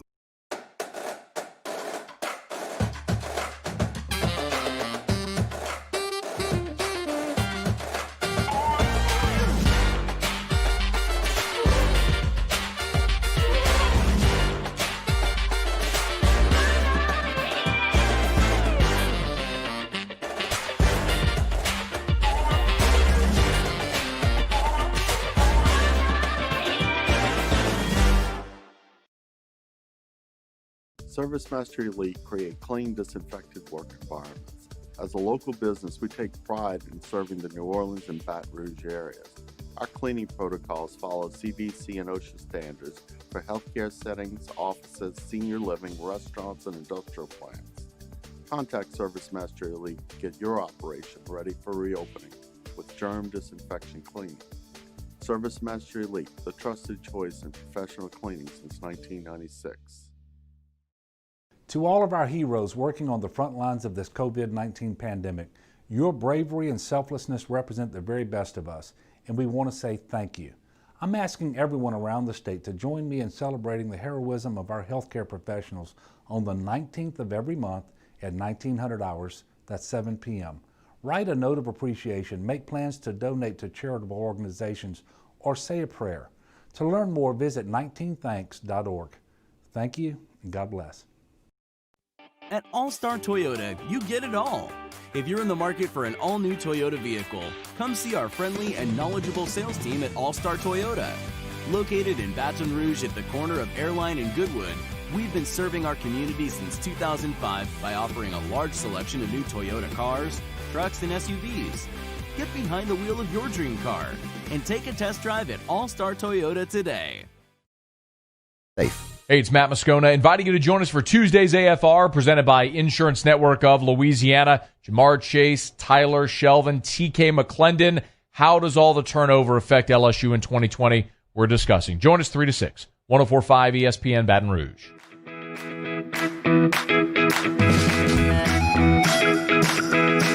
Hangin with Hester and Hanny on 104.5 ESPN Baton Rouge and 1130 The Tiger.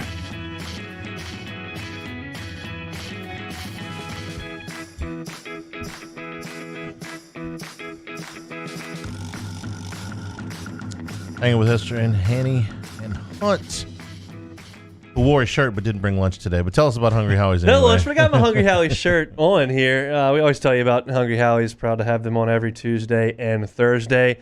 New crust flavor. I saw it on the app the other day. My favorite's the butter crust. I like the butter garlic as well. I'm not a big spicy guy, but I know a lot of people around these parts are. The butter Cajun crust is a new one. Try that over there at Hungry Howie's. I want to tell you about the Howie Rolls, too. If you don't want a whole pizza, it's just you're trying to pick up some lunch, try the Howie Rolls. They got a pepperoni Howie Roll. It's pepperoni and mozzarella. They got a chicken Howie Roll, chicken and cheddar, a steak Howie Roll. That's steak and cheddar, and they're under $5. It's a great lunch option. It's just you and you want to pick something up quick. That delicious dough they bake in the store every single day. You can order on hungryhowies.com. You can download the Hungry Howie's app, or you can stop by for pickup at Nicholson, just south of campus at Lee. Download the Hungry Howie's app. Get some free points. Get a free pizza. Hungry Howie's, bringing you Hanging with Hester and Hanny and Hunt on Tuesdays and Thursdays, and we appreciate it. All right, fellas. In this pandemic, the whole time, especially in June and July, we were talking about, man, just get us to college football. Get us to college football. We'll watch any game. And we talked about Central Arkansas and Austin Peay. Would you pay $54.99 to watch Oklahoma and Missouri State? Did you miss it that much? Because that's what you're going to have to pay to watch it on pay-per-view. No. I'll tell you what, if it was LSU and McNeese and I couldn't go, I would watch it. I would pay for it. Hey, there was a lot of times when LSU used to be on pay-per-view that my grandmother would pay whatever it Tiger was Vision, to watch baby. us play North Texas. Tiger Vision was a given. If they made it available we were going to get it, because back then, for most of Tiger Vision's life, there were games that you couldn't get any other way, and there were games that you couldn't get, period. So when we got the opportunity to get one, yeah, that was a big deal. But would I pay $54 for a rental win? Cents. Don't forget. And I'm sorry, $54.99. If it was LSU, yeah, I would. I mean, but Call three buddies, else. split it 3 ways. Everybody throw in a 20. We'll be good. What if they were playing somebody good? Who was Oklahoma? Oklahoma was supposed to play somebody in like week 2. I'm trying to remember who it was. They're playing Tennessee. That's it. Okay. Yeah. Oklahoma and Tennessee. Yeah. Now we're doing the everybody come over and chip in. You know, not that I don't have $55, but I just don't. I just don't feel like Yeah. If you're gonna watch a game like that, first of all, let's get a few pops. Let's get a few guys over. Let's get let's get a card game going before the game. And I'm describing last Saturday because we had a fantasy. This sounded a lot like your weekend. We had a fantasy football draft, and then we had the football game, and then we had cards. I mean, it was a really good day. There you go. Luckily, we don't have to worry about that when it comes to LSU football. We mentioned some of that with CD when he came on for his Tuesday hit, but a couple of really nice times for LSU football. Going to be on CBS, that opening game against Mississippi State. Also, Halloween against Auburn. That's going to be the early kick as well. And then the Alabama game we mentioned, that's 5 o'clock, is going to be the same weekend as the Masters. So guys like Hunt and Peter Burns are fired up for that weekend, and Charles Hanagriff as well. But a couple of big marquee games for LSU in those slots that we always look forward to coming out, especially the Halloween one. Father of 4 here. You can go ahead and watch LSU beat Auburn at Jordan Hare, and then you can go trick-or-treat. That's a good one for you. I like the Alabama game being at 5 o'clock. It's just such an odd time. They don't really have games at 5 o'clock. I love it. I do too. I love it because it will be dark before the end of the first quarter. So in my head, it's a night game. Okay, that's pretty much the time the Super Bowl starts. You know, you have daylight through the first part of the first quarter, and then it gets dark. So to me, that's a night game. The second thing is, and this is from a completely selfish standpoint, post game won't stretch into Sunday. I'm right there with you, baby, and I'm before you. But I get it. Post game will end actually on the day in which it starts, and that doesn't always happen. I'm looking for some 11 a.m. starts, but personally. Oh no, get that out of here! Like I understand because I love getting a cold popper 7 after an 11 o'clock kick, but come on, man! As a player, those are the worst. This isn't the Big Ten. What time are they going to have to start the Masters to finish before dark on that Saturday? I mean, what time are they going to? Well, it depends. You can. I mean, Tigers. They went off in 3s instead of 2s, and they can send them off 2 different tee boxes if they need to. They can make it work. What's twilight at Augusta? What time is that in November? I have no idea, but you're gonna have to start a little bit earlier. You are, but they got it. They were done early afternoon last year. Are they going to be done by 5 o'clock? Yes, they will be done. 6. They have if to. They're not going to have to start finish without. It's 6 o'clock on the East Coast. It's dark in November. If they better, Jim Nance is going to be throwing to that football game, regardless if they're done or not. Well, I don't know about that, boss. That's the National Golf Club. They don't play by everybody else's rules. No, they're very particular. Oh, I'm not telling you. I'd rather watch the football, but they don't mess with the match. CBS also pays a lot of money to have that SEC contract. It's about to go away. They pay way more for the Masters. Yeah. That deal that is the biggest bargain in sports broadcasting. What they get the SEC Game of the Week for. I mean, it's so much less than what ESPN's about to pay. ESPN pays for much of the rest of college football and all of the NFL. So basically, you are telling me Jim Nance is going to say, joining you in the second quarter, no, I'm not Alabama, they're going to be done by 5. Hello. LSU up 14-7. We're talking about Augusta National, which a bunch of people's sponsors said, yeah, we're pulling out. And they said, okay, we're just going to have the Masters with no commercials this year. See y'all later. Like, they don't care. They did. I'm trying to get my head around the Masters going up against college and pro football. Never in my life did I think, but of course, like we said in the first hour, never thought we would get a Kentucky Derby post draw on the Tuesday before Labor Day. It's 2020, man.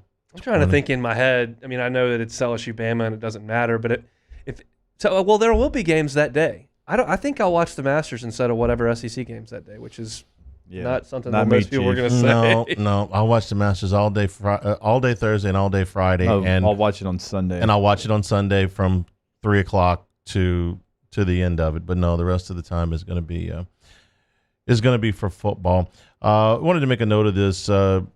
Yesterday, the Pelicans' Brandon Ingram, most improved player in the NBA, set career highs for points, right at 24, rebounds at 6, assists at 4, steals at 1, and his three-point percentage at 39.1 was his best. His free throw percentage at 85% was his best, and said, "This was the year I had the most fun playing basketball." He will turn 23 years of age tomorrow. Max deal? Oh, absolutely. There's no doubt in my mind that he will get a max deal. It's a good. This is a star, an all-star that you got. You got a very good role player in Josh Hart. Lonzo Ball had a weak finish to the season, but he was surging before that, and you got all those draft picks. Thought he did a pretty good job. So Brandon Ingram gets some hardware. NBA's most improved player. Real quick before we take this last break of this hour, since we talked about the Big Ten and the joke that it's been. The Mississippi Department of Transportation has signs out, "Be like the Big Ten, stay home and avoid gatherings" on their highways. Shout out to you, Mississippi. Richard Dixon, I take back everything I said about it. Well, if you're going to poke fun, I mean, do it, big, loud. Just means more. Yes. Just means more. It does. It just means more. Hunt, take care. Any more wedding plans that you have to make today? None of that. No, I've got to do a lot of stuff around the house. But gotta watch John Lester. We're gonna get John Lester this evening. That's gonna be a stressful environment, but we're gonna get through it. And I'll see y'all on Thursday. All right. Thanks a lot. Take a break. Come back with hour number 3. Hanging with Hester and Hanny. 104.5 ESPN Baton Rouge.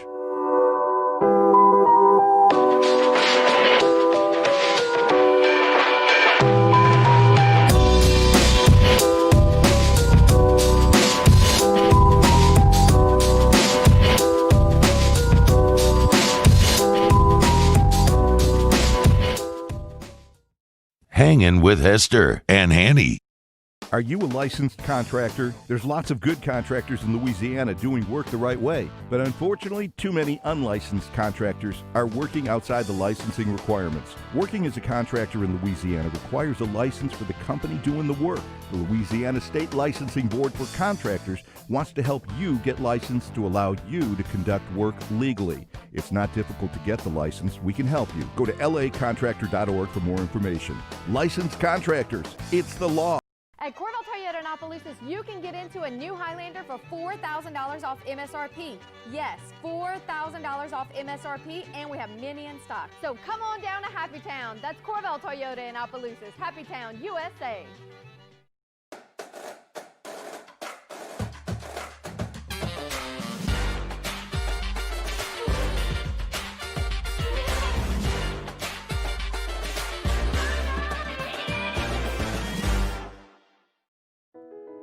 I've been doing business with Luba for 25 years.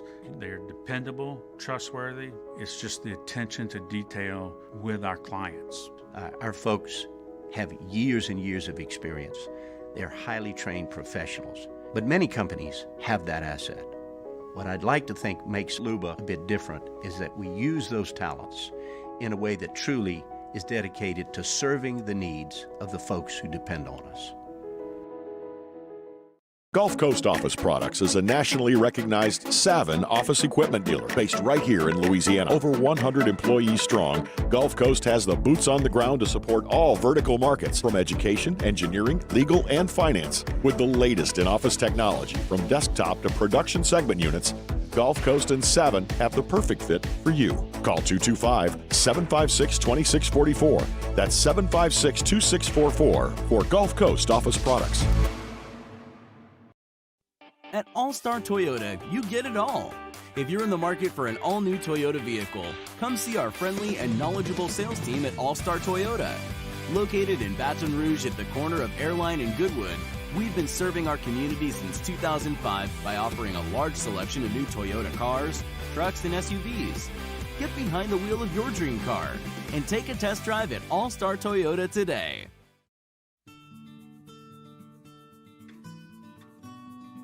This is a house call. This is a follow-up appointment. This is a diabetes checkup. This isn't just more convenient care, it's more advanced care. This is innovating healthcare at Louisiana's #1 hospital, Auctioner. Gulf Coast Bank and Trust is giving our customers the power to bank anywhere, anytime during this challenging event. And we're right there with you. Our mobile banking app is a smart way to manage your money and time. Gulf Coast Bank and Trust, the bank that cares about you.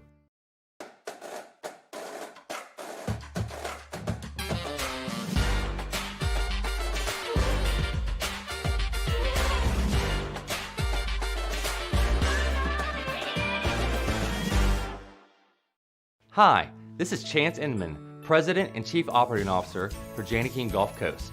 Here are some ways to protect yourself and those around you from the coronavirus. Wash your hands often and thoroughly. Cover coughs and sneezes with your elbow. Disinfect high-touch surfaces regularly. Use non-contact methods for greeting others. And avoid touching your face. Following these steps, as well as social distancing, should help all of us stay healthy. Janney King, the king of clean.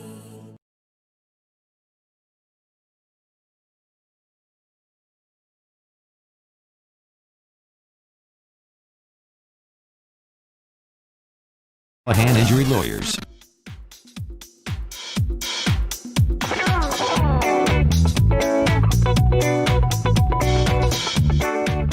Hangin with Hester and Hanny on 104.5 ESPN Baton Rouge and 1130 The Tiger.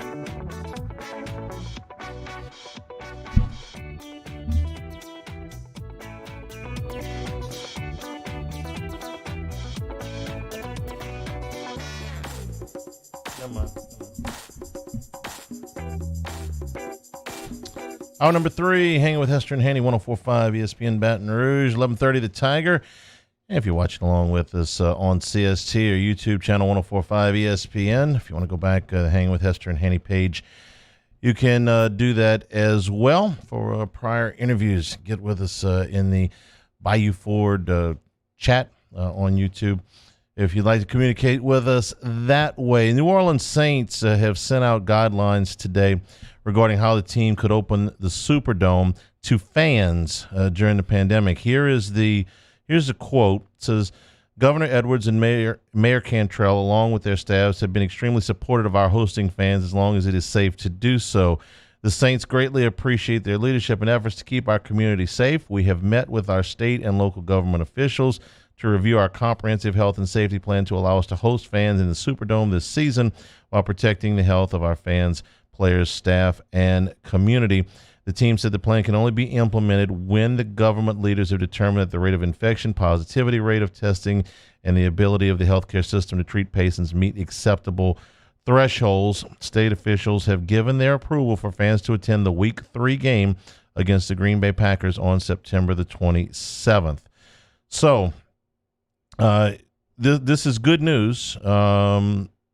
This is good news if you're watching this from LSU's standpoint, because they have made their pitch to the governor as well.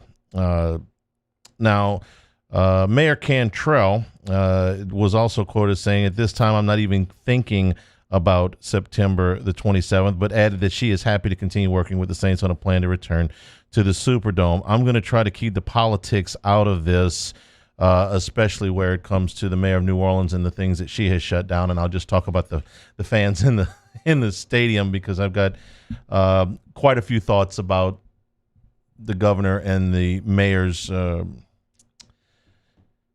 draconian methods of shutdown that I will keep to myself in the interest of keeping this a sports show. But this is at least a step in the right direction, I think, that the team released this. It said, hey, you can get them in there on the 27th. Not lost on me that that's the day after the LSU opener. Yeah. That, hey, okay, you got a chance here to do it. Doesn't surprise me at all that the mayor said that it's not on her radar, but at least they've given the go ahead. Yeah. Yes, we're moving in the right direction. So minus her quote, I would say that this is a step in the right direction. No, you're exactly right. And that's the first place my mind went was, well, okay, well, LSU, that actually fares pretty well for them having someone, at least somebody's in the stadium. And so we'll see what that number looks like. The SEC, it's kind of been in vogue to have that 20% maybe that's where LSU's at. Maybe they have 20,000 fans in Tiger Stadium, which is going to look different. I mean, to say the least, we know that. And I'll be very interested as far as how they set it up. We've only really seen Oklahoma State. Oklahoma State's the only place that I've actually kind of seen in the stadium where fans are going to sit. And we saw it last week in the Central Arkansas game. They only let 2,000 fans because of the size of their stadium, and it looked weird. It just did not look like a football game that was well attended because you're not allowed to have You know what it looked like to me? It looked like one of those action game. No, not even that. The MAC would draw more than that. It looked like one of those scrimmages where parents are parents and friends and things like that, and you get. Yeah. We've been to a few of those in Tiger Stadium where there were just a few hundred people. That's what it looked like to me. No, it's a great comparison. So, but still, we were wondering what the number would look like and what it would be if it would be a number. So this is positive. Because we didn't know. We knew for the opener, the Saints weren't going to have fans. And we talked about your trip to Vegas. Also talked about Monday, October the 12th, trying to – by the way, I might be out that day if I can find a way to get to that game. You know what? October the 12th, you might actually get into that game. I think you've got a chance now. I feel better about it than the first time you brought it up. The first time you brought it up a month ago, 6 weeks ago, whatever it was, like no, I don't know. This is at least a step in the right direction. Because remember also when the Saints announced that they were not going to have fans for the Tampa game, they said we will likely not have fans for the second game. So this is a departure from that. This is a move in the right direction from that. This is closer to get me to a yes. So you've got different schools and different teams doing it a different way. So Auburn, for their opening game against Kentucky, they said we're going to get as many students as we can in that limited number because we want it to be a crowd advantage. I find it hard to believe you're going to get any advantage with a crowd that's going to have to be separated and it's going to be that low in numbers and that big of a stadium. And also, you're going to have the other schools that say, no, hey, we got donors. They give a lot of money. They're going to be in that 20,000, believe you me. And so everybody's kind of doing it a little different. That's kind of interesting and intriguing to me to see who they let in, how many they let in, and just everything that goes with it. What would be an acceptable number of students in the stadium if Tiger Stadium could put 20? What do you think's a fair? How many students? Because I've got a number in my head that I think it's going to be. With 5,000? No, I was thinking closer to 500. I would think that the students would probably match what they give to the opposing team, and that's just basically going to be parents. If there's 20,000 in Tiger Stadium, I'm saying 500 to 1,000 students, and the rest of them are going to be the people that pay your bills. Right. That I could be completely wrong. That's just my opinion. Sorry, students. I was trying to give you some love there to try to create somewhat of. I'm not the guy making the decision. No, I'm with you. I was trying to create some noise in the north end zone there, but to your point, you're already going to miss so much from your budget. You've got to have the people that help you try to meet that budget because they've given you these donations, and you got to charge for some tickets here. I mean, there's people that have opted into their season tickets that are going to be at that game. If LSU were able to put everybody, the opt-out rate was right under 50%. Okay, so if you had all 50, I think it's 53% of the people that opted in said, let's wait and see. If you put all 53% of them in the stadium and they went and they bought the tickets and they bought a reasonable amount of concessions for 53% would be, and they got all of the TV money that they were due, LSU would still be facing an 8-figure budget deficit. Right. And I don't think that 53% is a realistic number, not in September and probably not in October. Maybe by the time you get to Alabama, you might be able to get to that number. So, yeah, I'm thinking they're going to throw the students a bone with, somewhere around 500, maybe 750 tickets, but I'd be surprised if it was more than that. Now, if they're in phase 3 and they can get to a bigger number, then obviously that would go up. So you're surprised what Auburn's trying to do for that opening game? Because I'll be honest with you, trying to get as many fans and possibly all of their attendance be a majority of students, not just, a bigger number, but a majority of it be students to try to create that advantage. I'll be honest with you, I just don't think being in stadiums that have, like you mentioned, being in a scrimmage, being in a spring football game, 20,000 in a 100,000 seat stadium or a 90,000 seat stadium just doesn't make a lot of noise. There's a lot of empty space in that stadium. The fixed costs aren't going anywhere, so the revenues have got to make up at some point. For instance, today, Texas laid off 35 staff members. Michigan laid off 21 staff members. This is sports staff today, and these are not the only stories that we've seen like this. But fixed costs for building maintenance, stadium maintenance, fixed costs for scholarships, fixed costs for food and housing, fixed costs for your coaches' salaries, fixed costs for your travel, fixed costs for any of 1,000 things I don't have time to list right now, ain't going anywhere. And the revenue largely comes from the football program. LSU's their athletic budget for I haven't seen it yet for 2020, 2021, but my guess is it's somewhere around $150 to $160 million. That's just right off the top of my head. And the football program finances the great majority of that. And if you can't put people in the stands,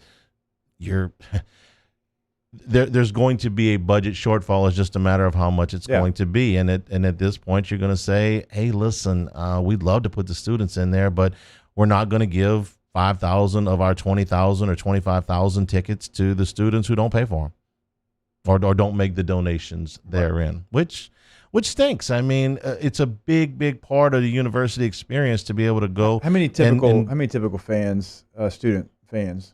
I think the allotment is 15,000, and they usually come pretty close to filling that. At least for SEC games, I think it's 15,000. Ain't gonna be 15,000. Sorry. We'll take a break. Back on the other side, hanging with Hester and Hanny, 104.5 ESPN Baton Rouge. Hanging with Hester and Hanny. GoTro's Outdoor Power with 2 locations, one in Gonzales, Airline at 74, Airline at Industrialplex here in Baton Rouge, and their friends over at Skag. With all of their zero-turn mowers, you're going to have some great opportunities. Number one, for financing, 0% for 60 months, free delivery.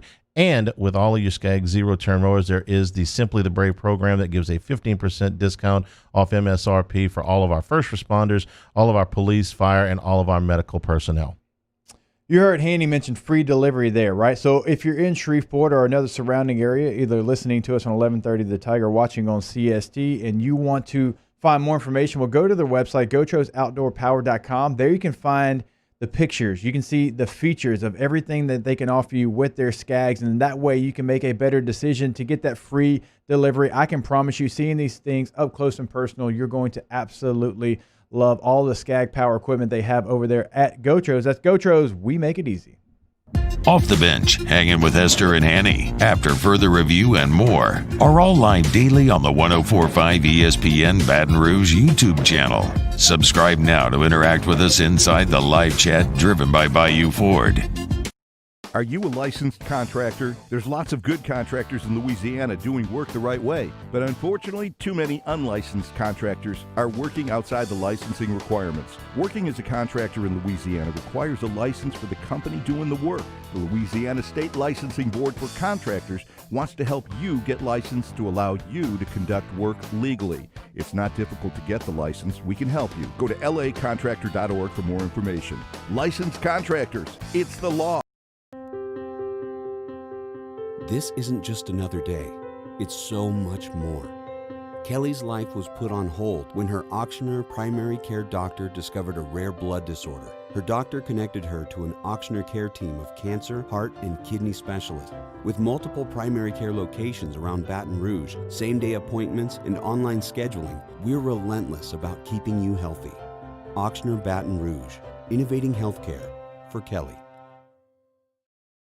Gulf Coast Bank and Trust is a local bank with a straightforward philosophy. It's about doing the right thing for our customers. Participating in our community with annual local fundraisers. Offering individual attention in a modern banking atmosphere with a trusted local company. Gulf Coast Bank invested in technology with a local touch, giving our customers the power to bank anywhere, anytime. We're building relationships through personal service as the bank that cares about you. Gulf Coast Bank and Trust, the bank that cares about you. Service Master Elite create clean, disinfected work environments. As a local business, we take pride in serving the New Orleans and Baton Rouge areas. Our cleaning protocols follow CDC and OSHA standards for healthcare settings, offices, senior living, restaurants, and industrial plants. Contact Service Master Elite to get your operation ready for reopening with germ disinfection cleaning. Service Master Elite, the trusted choice in professional cleaning since 1996. To all of our heroes working on the front lines of this COVID-19 pandemic, your bravery and selflessness represent the very best of us, and we want to say thank you.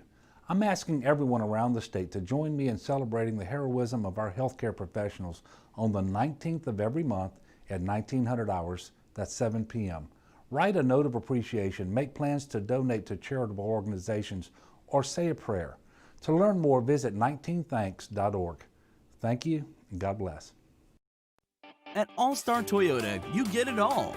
If you're in the market for an all-new Toyota vehicle, come see our friendly and knowledgeable sales team at All-Star Toyota.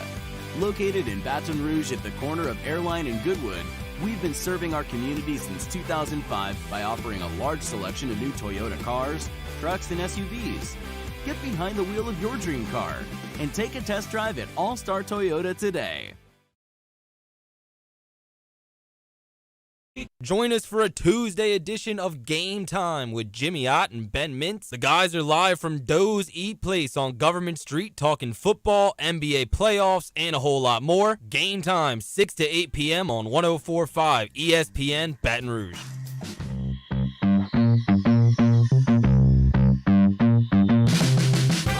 Hangin' with Hester and Hanny on 104.5 ESPN Baton Rouge and 1130 The Tiger.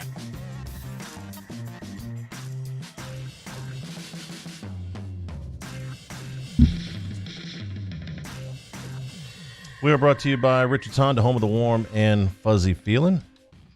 I'm warmer and fuzzy since I put my look sweatshirt. warm and fuzzy over there with your sweatshirt. Got a nice vibe to it now. Ian Rappaport reported about 30 minutes ago that the Bengals are giving Joe Mixon a 4-year deal for $48 million. This is almost to the very, very close to the deal that I don't have all the details yet, but I'm assuming about half of it is guaranteed. That's standard. And this is very, very similar to the deal that Derrick Henry got, 4 years and $50 million from the Titans. So Jeff Duncan from The Athletic is reporting from what he has been able to gather, the Derrick Henry deal, the Joe Mixon deal, almost identical. This is what the Saints have on the table for Alvin Kamara. This makes complete sense to me. Yesterday when we were talking about he's been absent, what would you give him?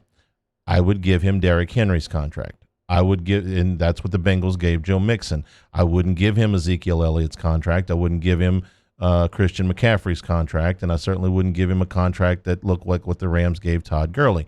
But at the age of 25, a 4-year deal with 2 years guaranteed, or roughly half the money, yes. And at $12 million a year, you're not the tops, but he's scheduled to make about 10% of that this year. So that would be if they can get that done. And when you see other deals that are close, you say, okay, well then this all of a sudden it makes sense. So I'm hoping that is true. So I'm with you there, and when you start seeing some of the top backs and what they're making, you're always going to try to get that deal done. Alvin Kamara and his camp, I would assume though, are going to say, hey, we're different. We're different than these other running backs because we also, we had we have rushing ability, we have rushing stats, and we have all that to kind of line up with other guys, but we also have our receiving stats, and that's always going to come into play with him. He had 81 catches. All 3 years. A year, yeah, all 3 years. You're exactly right. They've all been 81 catches. And so is he going to hold out for money based on that, saying, hey, yeah, my rushing ability, y'all know what that is, but don't forget, I'm basically a receiver. I've had 81 catches 3 years in a row, and if you want to have the back and forth, that's where they're going to go because he had 800 rushing yards. That's not going to be top in the league. It's not going to be close to top in the league, but he's going to say, yeah, that running back contract does not look like the receiver contract, and I'm somewhere in the middle. That could be the only thing that he could be holding out with. Okay, if I'm the Saints, I'm going to come back with yards or yards. Yeah, and I'm with you. Total yards or total yards, and this is the amount of total yards that your receiving stats are higher than Derrick Henry's, but your rushing yardage is below. You're right, and yards are yards. They don't give us extra. It's not fantasy football. We don't get extra points when the running backs catch passes. It's almost like the old Jimmy Graham, though, when he was getting franchised. No, I'm a receiver. It's like, no, you're a tight end. Like, yeah, but my stats, you're a tight end. And I can kind of see it being that same conversation. Okay, now that I thought Jimmy Graham actually had a point there. Okay, because the franchise tag was significantly different for wide receivers versus tight ends. And if you're going to put the franchise tag on me or the transitional tag on me, then my position does matter. And it mattered a great deal. It mattered several $1 million per season. So I think that's different. When you say positions, no, not if you're going to use not if you're going to use the franchise tag. But if you're talking about a contract without the franchise tag, then to me, yards are yards. And I completely agree with you, but I know these agents. I know what they're doing. They're saying, hey, my guy. Try. Yeah, my guy is way more than just, look, he's a first, second, and third down running back. He can do it all. He's called 81 passes. Name, another back that's done that 3 years in a row. So they're going to have all those conversations. That could be the only thing that I can see, them trying to think that they had any leverage, because these deals, now we've got two templates as far as what to expect for some of the top backs not named Christian McCaffrey. All right, so Derrick Henry had 1,540 yards rushing last year and 206 yards receiving. 1,746 yards total for the season. Alvin Kamara had 797 yards rushing and 533 yards receiving. That comes out to 1,330. Yeah, Joe Mixon had 1,424 total. Okay, so he's actually below Derrick Henry's production from last year, if you want to talk about total yards. But I would say to you that he has taken less of a physical beating than Derrick Henry has, both he and Mixon. Yeah, that. If Mixon got 4 for 48 and he had 1,400 yards last year and Kamara had 1,330, then we're in the ballpark, right? That's where they should be. Make that deal. That deal falls in line with the market, and you move on. I like that the amount of years there too. I think 4. It does not need to be any longer than 4 years. He's 25 years old now, and so running backs go into the graveyard right before they turn 30. And he just turned 25. So he'll play the entire season at 25, 26. And then you don't have a lot of money tied up in him at 27 and 28 unless he is productive. If he's still productive, then you don't mind paying him the $12 million. It'll probably be under market value by that time. And if by that time there is an injury or there is a drop in his production, well, then you move on. You say, hey, and if you're Alvin Kamara, you haven't really cashed in yet. You were a third-round draft pick. This amount of money is not going to be available to you for a very long period of time. Yeah, Henry and Mixon both second-round picks, right? So they've made it a little bit more money than you've made to this point. Mm-hmm. And Henry's a little older. Yeah. So you say, well, listen, I'm going to $25 million guaranteed is life-changing money.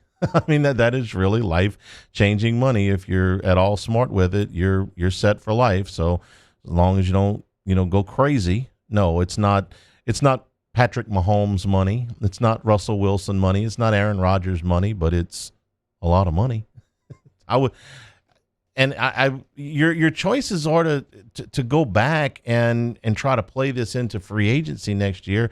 You take a pretty big risk in that. This should just become comical today to kind of change directions real quick, because it's just coming across the wire. Dan Patrick is reporting that the Big Ten is trying to push forward an October 10th start date to their football season. They're just picking days out of a hat. I mean, we're sitting here trying to get our guy to sign his contract. The Big Ten's just jerking us around all show long. They don't know what they're doing. Why not the 26th? The 26th would have made because that would be admitting that we did the wrong thing. No. I think if they say October the 10th, then all you're talking about at that point is 2 more weeks to get ready because you're behind on your practice schedule. I mean, if they said today you had 4 weeks, that's about what you would have in a normal year. Yeah. You'd have 2 weeks of camp, and you'd have 2 weeks of getting ready for your opponent. 2 weeks of, well, you've had all your conditioning work. I mean, I assume they're still there. These teams didn't stop. Remember, they have not been back home. They have continued. Wisconsin, Barry Alvarez said, we're going to continue to work out. We're also going to continue to have walkthroughs. Who is over there counseling Justin Fields? Because, like I said, I'd have been out of there so long ago. I'd have residency in Arizona by now if I was him. And somehow, some way, they have convinced him to stay. I get that question a lot about Trevor Lawrence. Okay, since Jamar Chase has opted out, I've gotten that question a lot about Trevor Lawrence. Why is he there? He's the undisputed number 1 pick in next year's draft. If he never takes another snap, why wouldn't he go hang out in Arizona for 6 months? And or for 8 months, and I have no good answer to that, other than he just wants to play, and it's his decision. And you committed to a team, and he committed to a team. But for Justin Fields, there was no team to commit to. The team was, I mean, not in the fall anyway. I mean, there was this hope, this idea, the spring, which when they first announced this, when they said spring, we think like some of the schedules that we got, like the SWAC schedule starts in February. Well, then they moved that back. Who was our boy Jeff Brom had said, look at my nice pretty spreadsheet. We'll start on January the 3rd, I think it was. And then they moved that back to Thanksgiving was that last week? I lost track. And now today we're saying October the 10th. Who had Columbus Day? Playboy Moore, did you have Columbus Day? No. So now what October the 10th? Remember, Patrick was out in front. He's got good Big Ten sources. He's got lousy LSU sources, I think, but he's got good Big Ten sources. Remember, he made, and he's not a guy that likes to break a lot of news. That's not what he does. But he had that Big Ten vote before anybody else. He's plugged in there. I actually trust his information. He may have gotten the vote wrong, 12-2 instead of 11-3, but pretty much he was right on the story from the beginning. So if he's saying this, and this is after, I mean, regardless of your politics, if the president calls you and asks you to do something, don't you have to give that? I mean, the most gravity, don't you have to give that strong consideration if the president of the United States gets on the, whether you voted for him or not, Republican, Democrat, Independent, if the president of the United States calls you and asks you to do something, don't you have to really try and do it? I mean, don't you have to at least try to do that? And like I said, I don't want to get political. Okay, like I said, if you were a Republican and Democratic president called you, I'd say the same way. Right. Okay, you're a Democrat and a Republican. Look, that's the president calls and asks, you generally feel obligated. You take the call. The White House. You don't send them the voicemail. I mean, that's the office. Forget about the man. It's the office. Okay, you have to have respect for at least I think you do. Take a break. Hanging with Hester and Hanny. We're brought to you by Richard's Honda, home of the warm, fuzzy feeling. 104.5 ESPN Baton Rouge. Hanging with Hester and Hanny. All right, like you heard Hanny just say there, we're brought to you by Richard's Honda every single day. You can find them at 13413 Millerville Greens Boulevard in Baton Rouge. That's I-12 and Millerville. Go check out the brand new state-of-the-art facility. That's right. They've got over 700 vehicles that are priced to move right now. No matter what you're looking for, they've got you covered with the Accord, the Civic, and the Fit. If you're looking for a car, if you're looking for a midsize SUV, they've got multiple options with the CRV, the HRV, and also the Passport. They have the full-size Pilot, which is what the Hesters drive around town. You know, I've got 4 boys. We've got car seats. We've got sports gear. We've still got plenty of room in that full-size SUV. Odyssey minivan with every feature you can imagine. The Ridgeline truck, they've got a full fleet of hybrids as well. You can check out all that information at richardshonda.com. As always, Richards Honda, home of the warm and fuzzy feeling. Our listeners fire off their opinions on the jimsfirearms.net hotline at 499-1045. Keep listening for your next chance to shoot us your thoughts with the jimsfirearms.net hotline on 104.5 ESPN Baton Rouge. I've been doing business with Luba for 25 years. They're dependable, trustworthy. It's just the attention to detail with our clients. Our folks have years and years of experience. They're highly trained professionals, but many companies have that asset. What I'd like to think makes Luba a bit different is that we use those talents in a way that truly is dedicated to serving the needs of the folks who depend on us. Gulf Coast Bank and Trust is a local bank with a straightforward philosophy. It's about doing the right thing for our customers. Participating in our community with annual local fundraisers. Offering individual attention in a modern banking atmosphere with a trusted local company. Gulf Coast Bank invested in technology with a local touch, giving our customers the power to bank anywhere, anytime. We're building relationships through personal service as the bank that cares about you. Gulf Coast Bank and Trust, the bank that cares about you. This is a house call. This is a follow-up appointment. This is a diabetes checkup. This isn't just more convenient care, it's more advanced care. This is innovating healthcare at Louisiana's #1 hospital, Auctioner. Gulf Coast Office Products is a nationally recognized Savin office equipment dealer based right here in Louisiana. Over 100 employees strong, Gulf Coast has the boots on the ground to support all vertical markets, from education, engineering, legal, and finance. With the latest in office technology, from desktop to production segment units, Gulf Coast and Savin have the perfect fit for you. Call 225-756-2644. That's 756-2644 for Gulf Coast Office Products. I'm Jay Ducote. I grew up learning how to cook at LSU tailgate parties and right in my own backyard. And I created JD's Louisiana Products to bring that Louisiana flavor to you at home for your backyard cookout. JD's Louisiana Barbecue Sauce, Louisiana Molasses Mustard, Spicy and Sweet Barbecue Rub, and more are available at your local supermarkets or by logging on to jducote.com/shop. Put in promo code CST for 25% off at checkout. Are you a licensed contractor? There's lots of good contractors in Louisiana doing work the right way, but unfortunately, too many unlicensed contractors are working outside the licensing requirements. Working as a contractor in Louisiana requires a license for the company doing the work. The Louisiana State Licensing Board for Contractors wants to help you get licensed to allow you to conduct work legally. It's not difficult to get the license. We can help you. Go to lacontractor.org for more information. Hey, it's Musso. Coming up on Wednesdays, Off the Bench, presented by All-Star Toyota. Jimmy Chase stops by.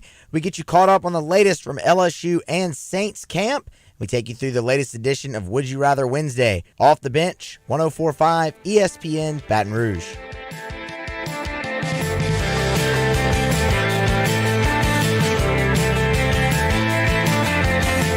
Hangin with Hester and Hanny on 104.5 ESPN Baton Rouge and 1130 The Tiger.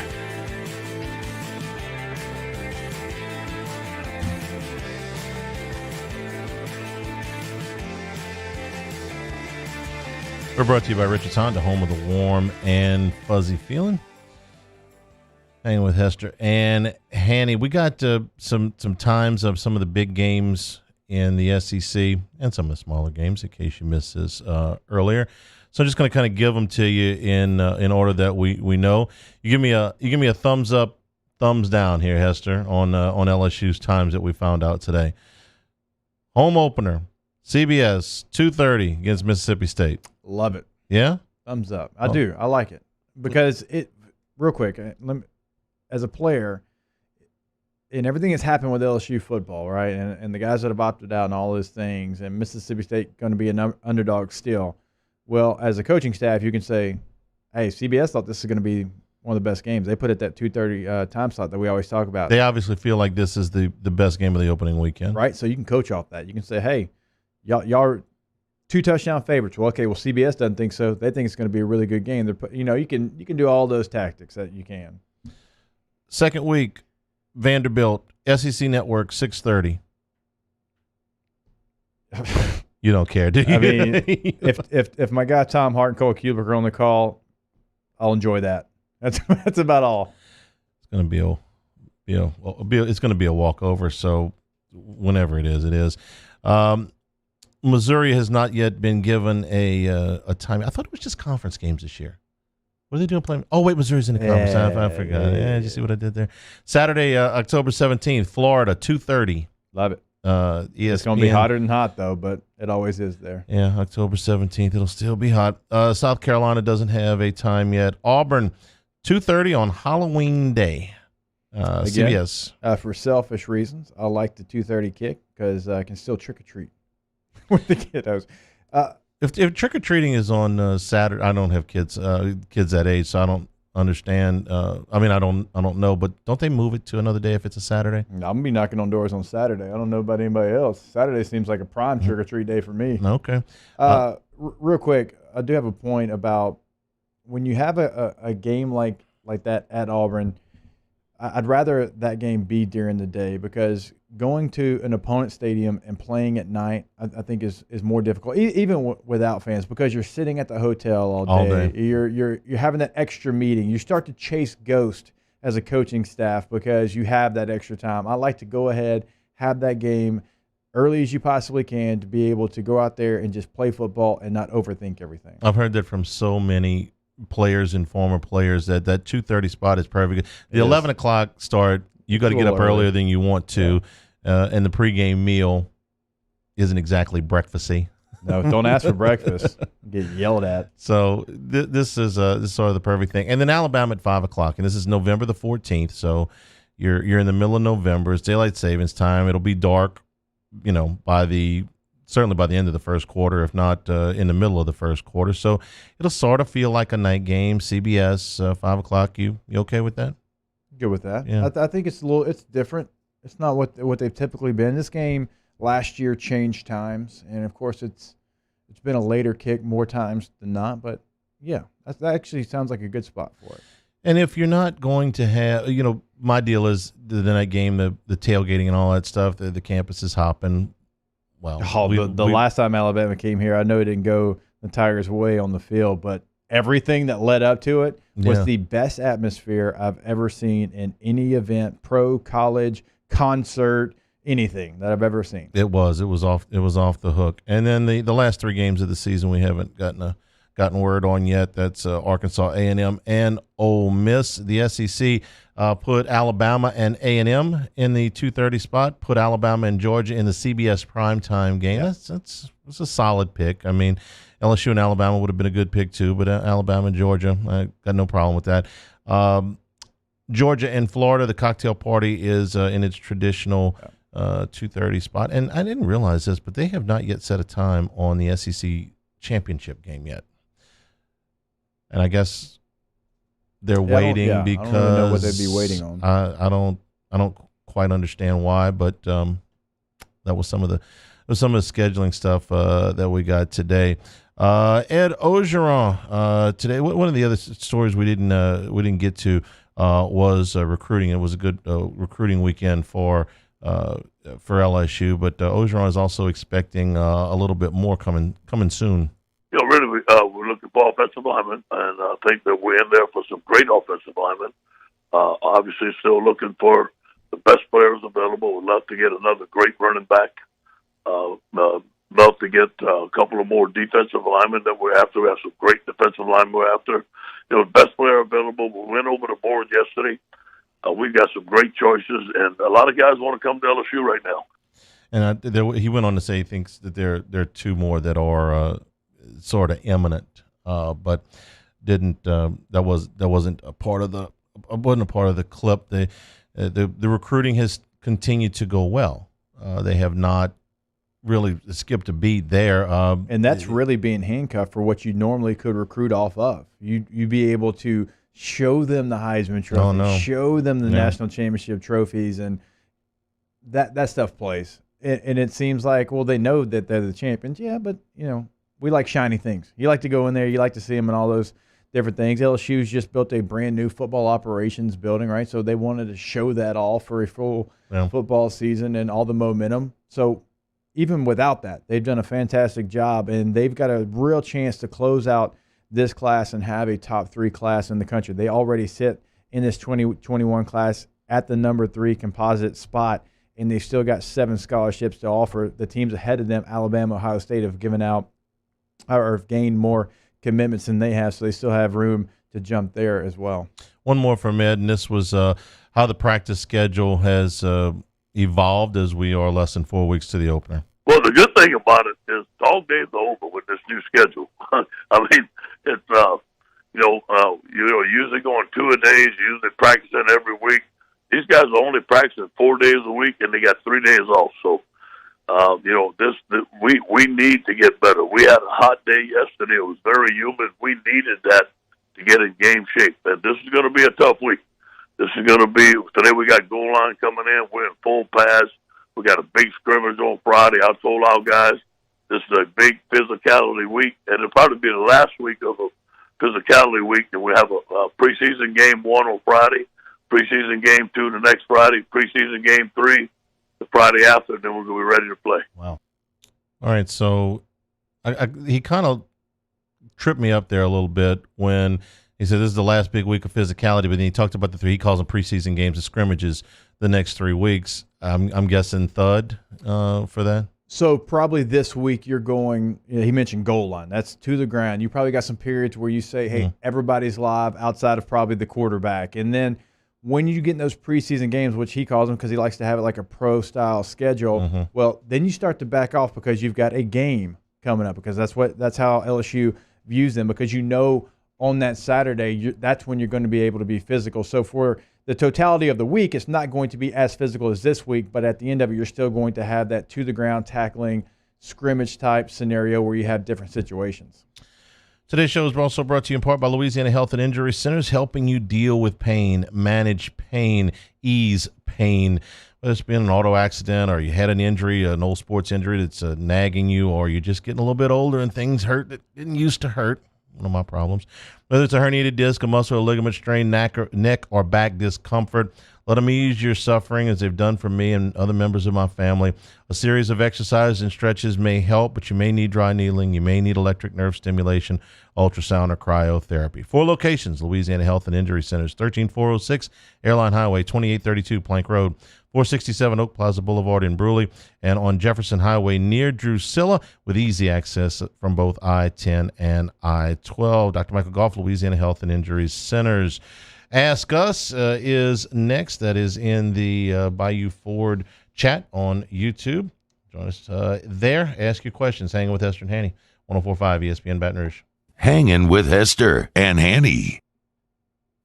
We opened up the playbook and expanded our coverage. Listen daily in high definition on 98.1 HD2. We are 104.5 ESPN Baton Rouge.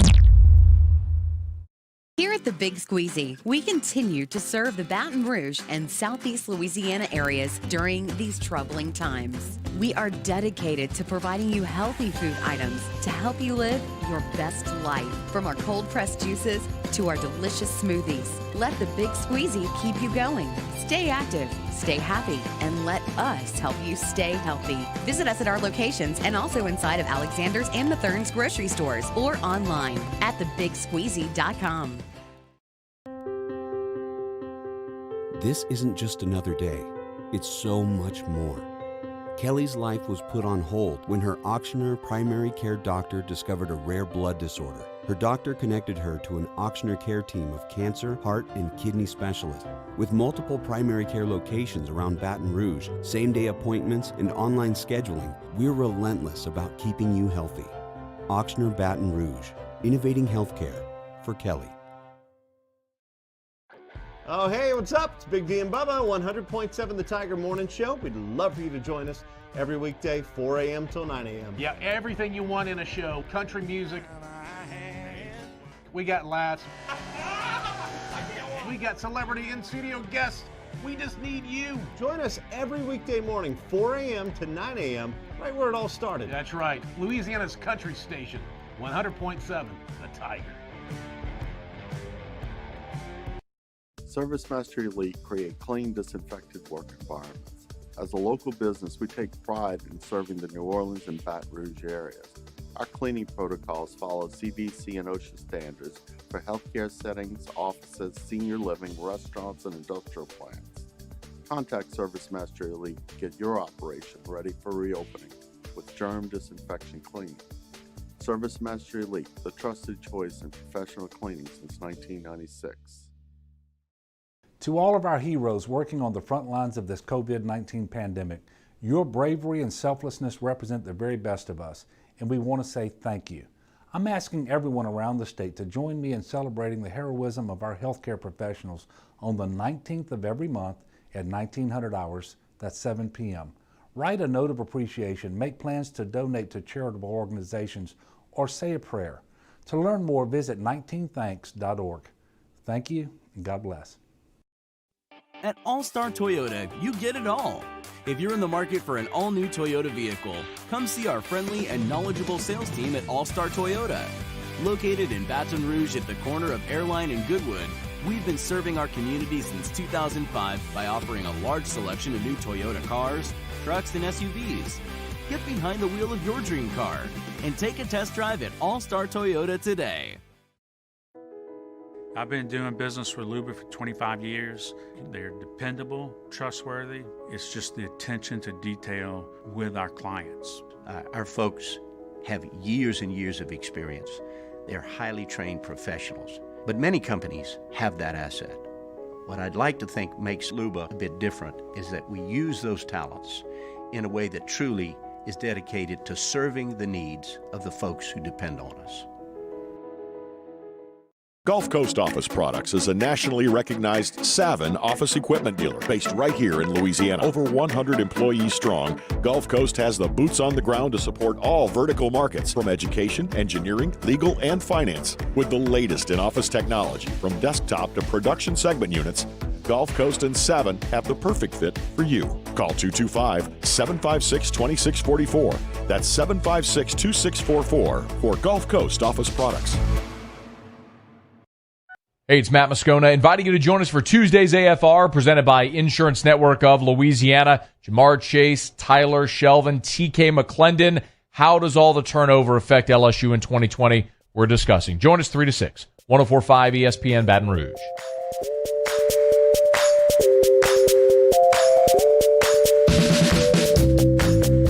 Hangin with Hester and Hanny on 104.5 ESPN Baton Rouge and 1130 The Tiger. We are brought to you by Richards Honda, home of the warm and fuzzy feeling. Okay, we go to Ask Us in the Bayou Ford chat. Theodore says, ask us more accurate Friday scrimmage stats or Moscona's crowd predictions. I'm not going to get into Matt's crowd predictions, but I do want to ask you a question about the scrimmage stats. Did you? Because I was always of the opinion that Miles just made them up. Yeah. That he wrote down numbers before the thing, and that's what he was going to tell the media, regardless of what happened. And I stand by that. I will believe that, but I want give me, because this is why I said it. You know, sometimes Les would drift a little bit, but he said the quarterbacks threw for about 19 of 27 for 197 yards. Like it wasn't.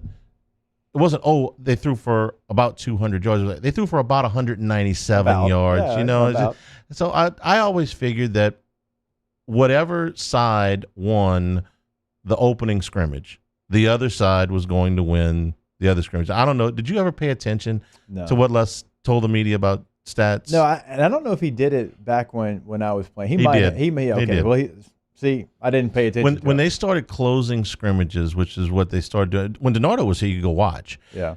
But then they started closing them when Saban got here, and they would just distribute stats. And there's never been you never feel more foolish as a media member, at least I didn't, than trying to ask questions about a scrimmage that you didn't see. Right. So they always just, you know, they'd hand out, oh, this was the stat sheet. And I always just figured Les made them up. Very well could have. I have no idea. I didn't even know he gave stats. Because he wanted to control the narrative. Yeah. Okay. Yeah. And so, well, the quarterbacks threw for this many yards and this many incompletions. Well, okay.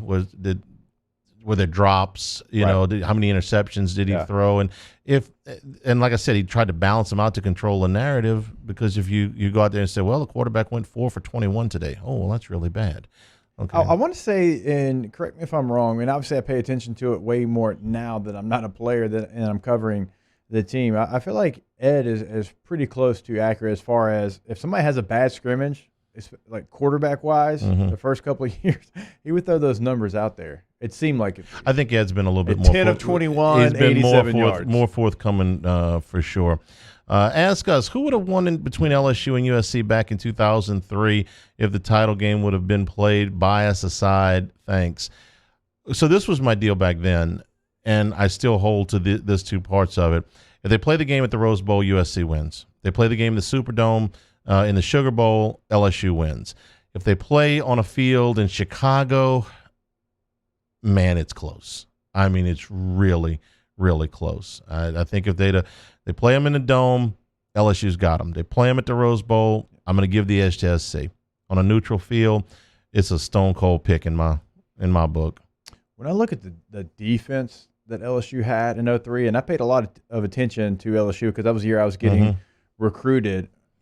You got Marcus Spears. You got Kyle Williams. You had Chad Lavallee. You had Marquise Hill. Nothing but pros. Eric Alexander, Blue Gay, Corey Webster, Adrian Mays, Jack Hunt, Ronnie Prude played, a little bit in the NFL. LaRon Landry, Travis Daniels played a long time in the NFL. That's just pros on pros. And I would have loved to seen that defense go against that explosive USC offense. That's one of the better defenses that you'll find in college football. Yeah, it was. But over on the other side, Matt Leinart and Reggie Bush and Lindale White. Dwayne Jarrett on that team? Dwayne Jarrett was on that team. Who else was on that team? I'm trying to remember the receivers. It was Mike Williams, who we've been talking about. Now, you can say the guys I just listed for LSU's defense had better pro careers than the guys that you just – it wouldn't just be Kyle Williams might be the most successful pro of any name that we just threw out there. Yeah. It would have been a really, really good game. It's a great but college roster, you're exactly right. That's high-powered offense versus a really good defense. Dwayne Jarrett wasn't on that team. It was Kerry Colbert. Was the other receiver. Would have been a great – it was one of the ones we really wanted to see. It was a shame that they couldn't play because I think that – LSU would have dusted Michigan that year, and I think that USC would have beaten Oklahoma and would have beaten them pretty soundly. So those were the other two guys. Ask us, you guys getting press passes for LSU games? For me, no, because I'm going to be doing pre and post games. Yeah. So, and you're going on the road. It's Hanny. Our travel plans are just like you would think in 2020. I've heard 72 different things, and so we'll figure that out like once we actually get to what we think is the finish line. Because obviously, typically in a normal year, I work for the football program as far as things I do with the social media team and all that kind of stuff. Well, obviously this year is going to be a little bit different. So the best answer I can give you, I have no idea. Have you ever seen the movie Planes, Trains, and Automobiles? Oh, yeah, absolutely. Okay, well, the classic movie. Yeah. Is that how you kind of feel? It's exactly how I feel. Because it's not going to be a team playing in Opelika, right? Is it? It's going to be a little bit more difficult than that. But no, we've changed up our schedule a little bit. I suppose I may be in attendance at some games, but I've got in-studio responsibilities to take care of. So no, probably will not. All right, let's take a question from our random generator. Random question generator. We've been talking about this. All right, let's go around the room. You're stuck on a deserted island. You have one song on your iPod. It's got to stay on shuffle for the end of time. What is it? That's a great question. It's a really good one. Hanny, you want to start this? One you song want to let the youngins over there start it? Wow. You'd want something upbeat. I don't know. I'm either going Benny King, Stand By Me, or Ain't No Sunshine by Bill Withers. That's a good one. That's my two choices probably. Please give me a little time. Yeah, I'm just going through it. Like, that's tough. One song. Yeah, one song. God. Yeah, one. It's on the shuffle. Playboy, I'm you going got something 80s, you know? Okay. I'm going Gorgeous by Kanye West. Okay, a little out of left field. Yeah. Paul Paul doesn't listen to music. I got one you probably don't know, but it's basically my hype song. It's Chitty Bang, Opposite of Adults. I never, don't know Chitty Bang, don't know their work. Give it a listen. Okay, I'll give it a try. You know, I'm listening to a lot of different music. Wow. You know, my old radio colleagues will know that I've got a special affinity for "Take It to the Limit" by the Eagles. So okay, maybe that. Although Hotel California's not a bad choice there either.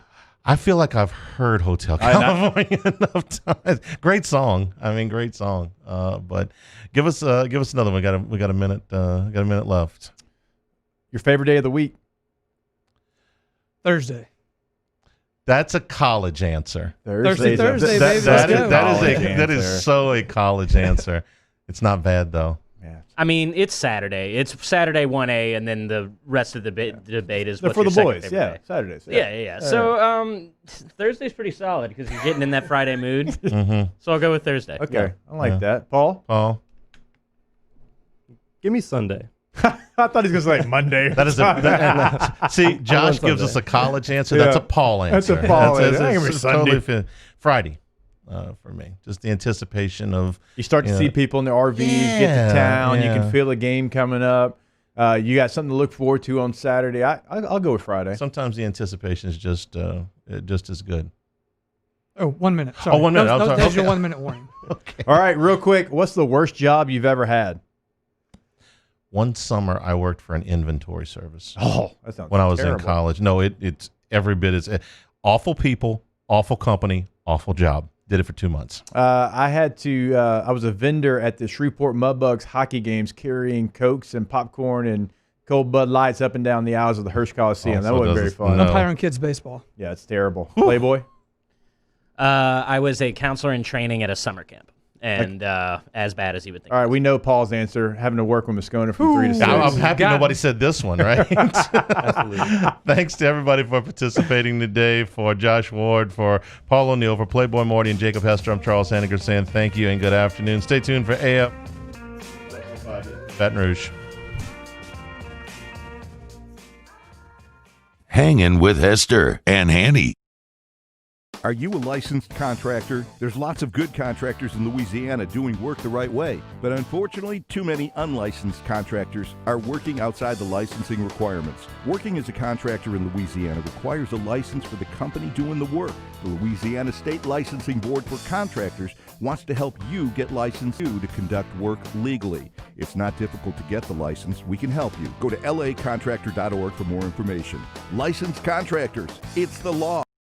Gulf Coast Bank and Trust is a local bank with a straightforward philosophy. It's about doing the right thing for our customers. Participating in our community with annual local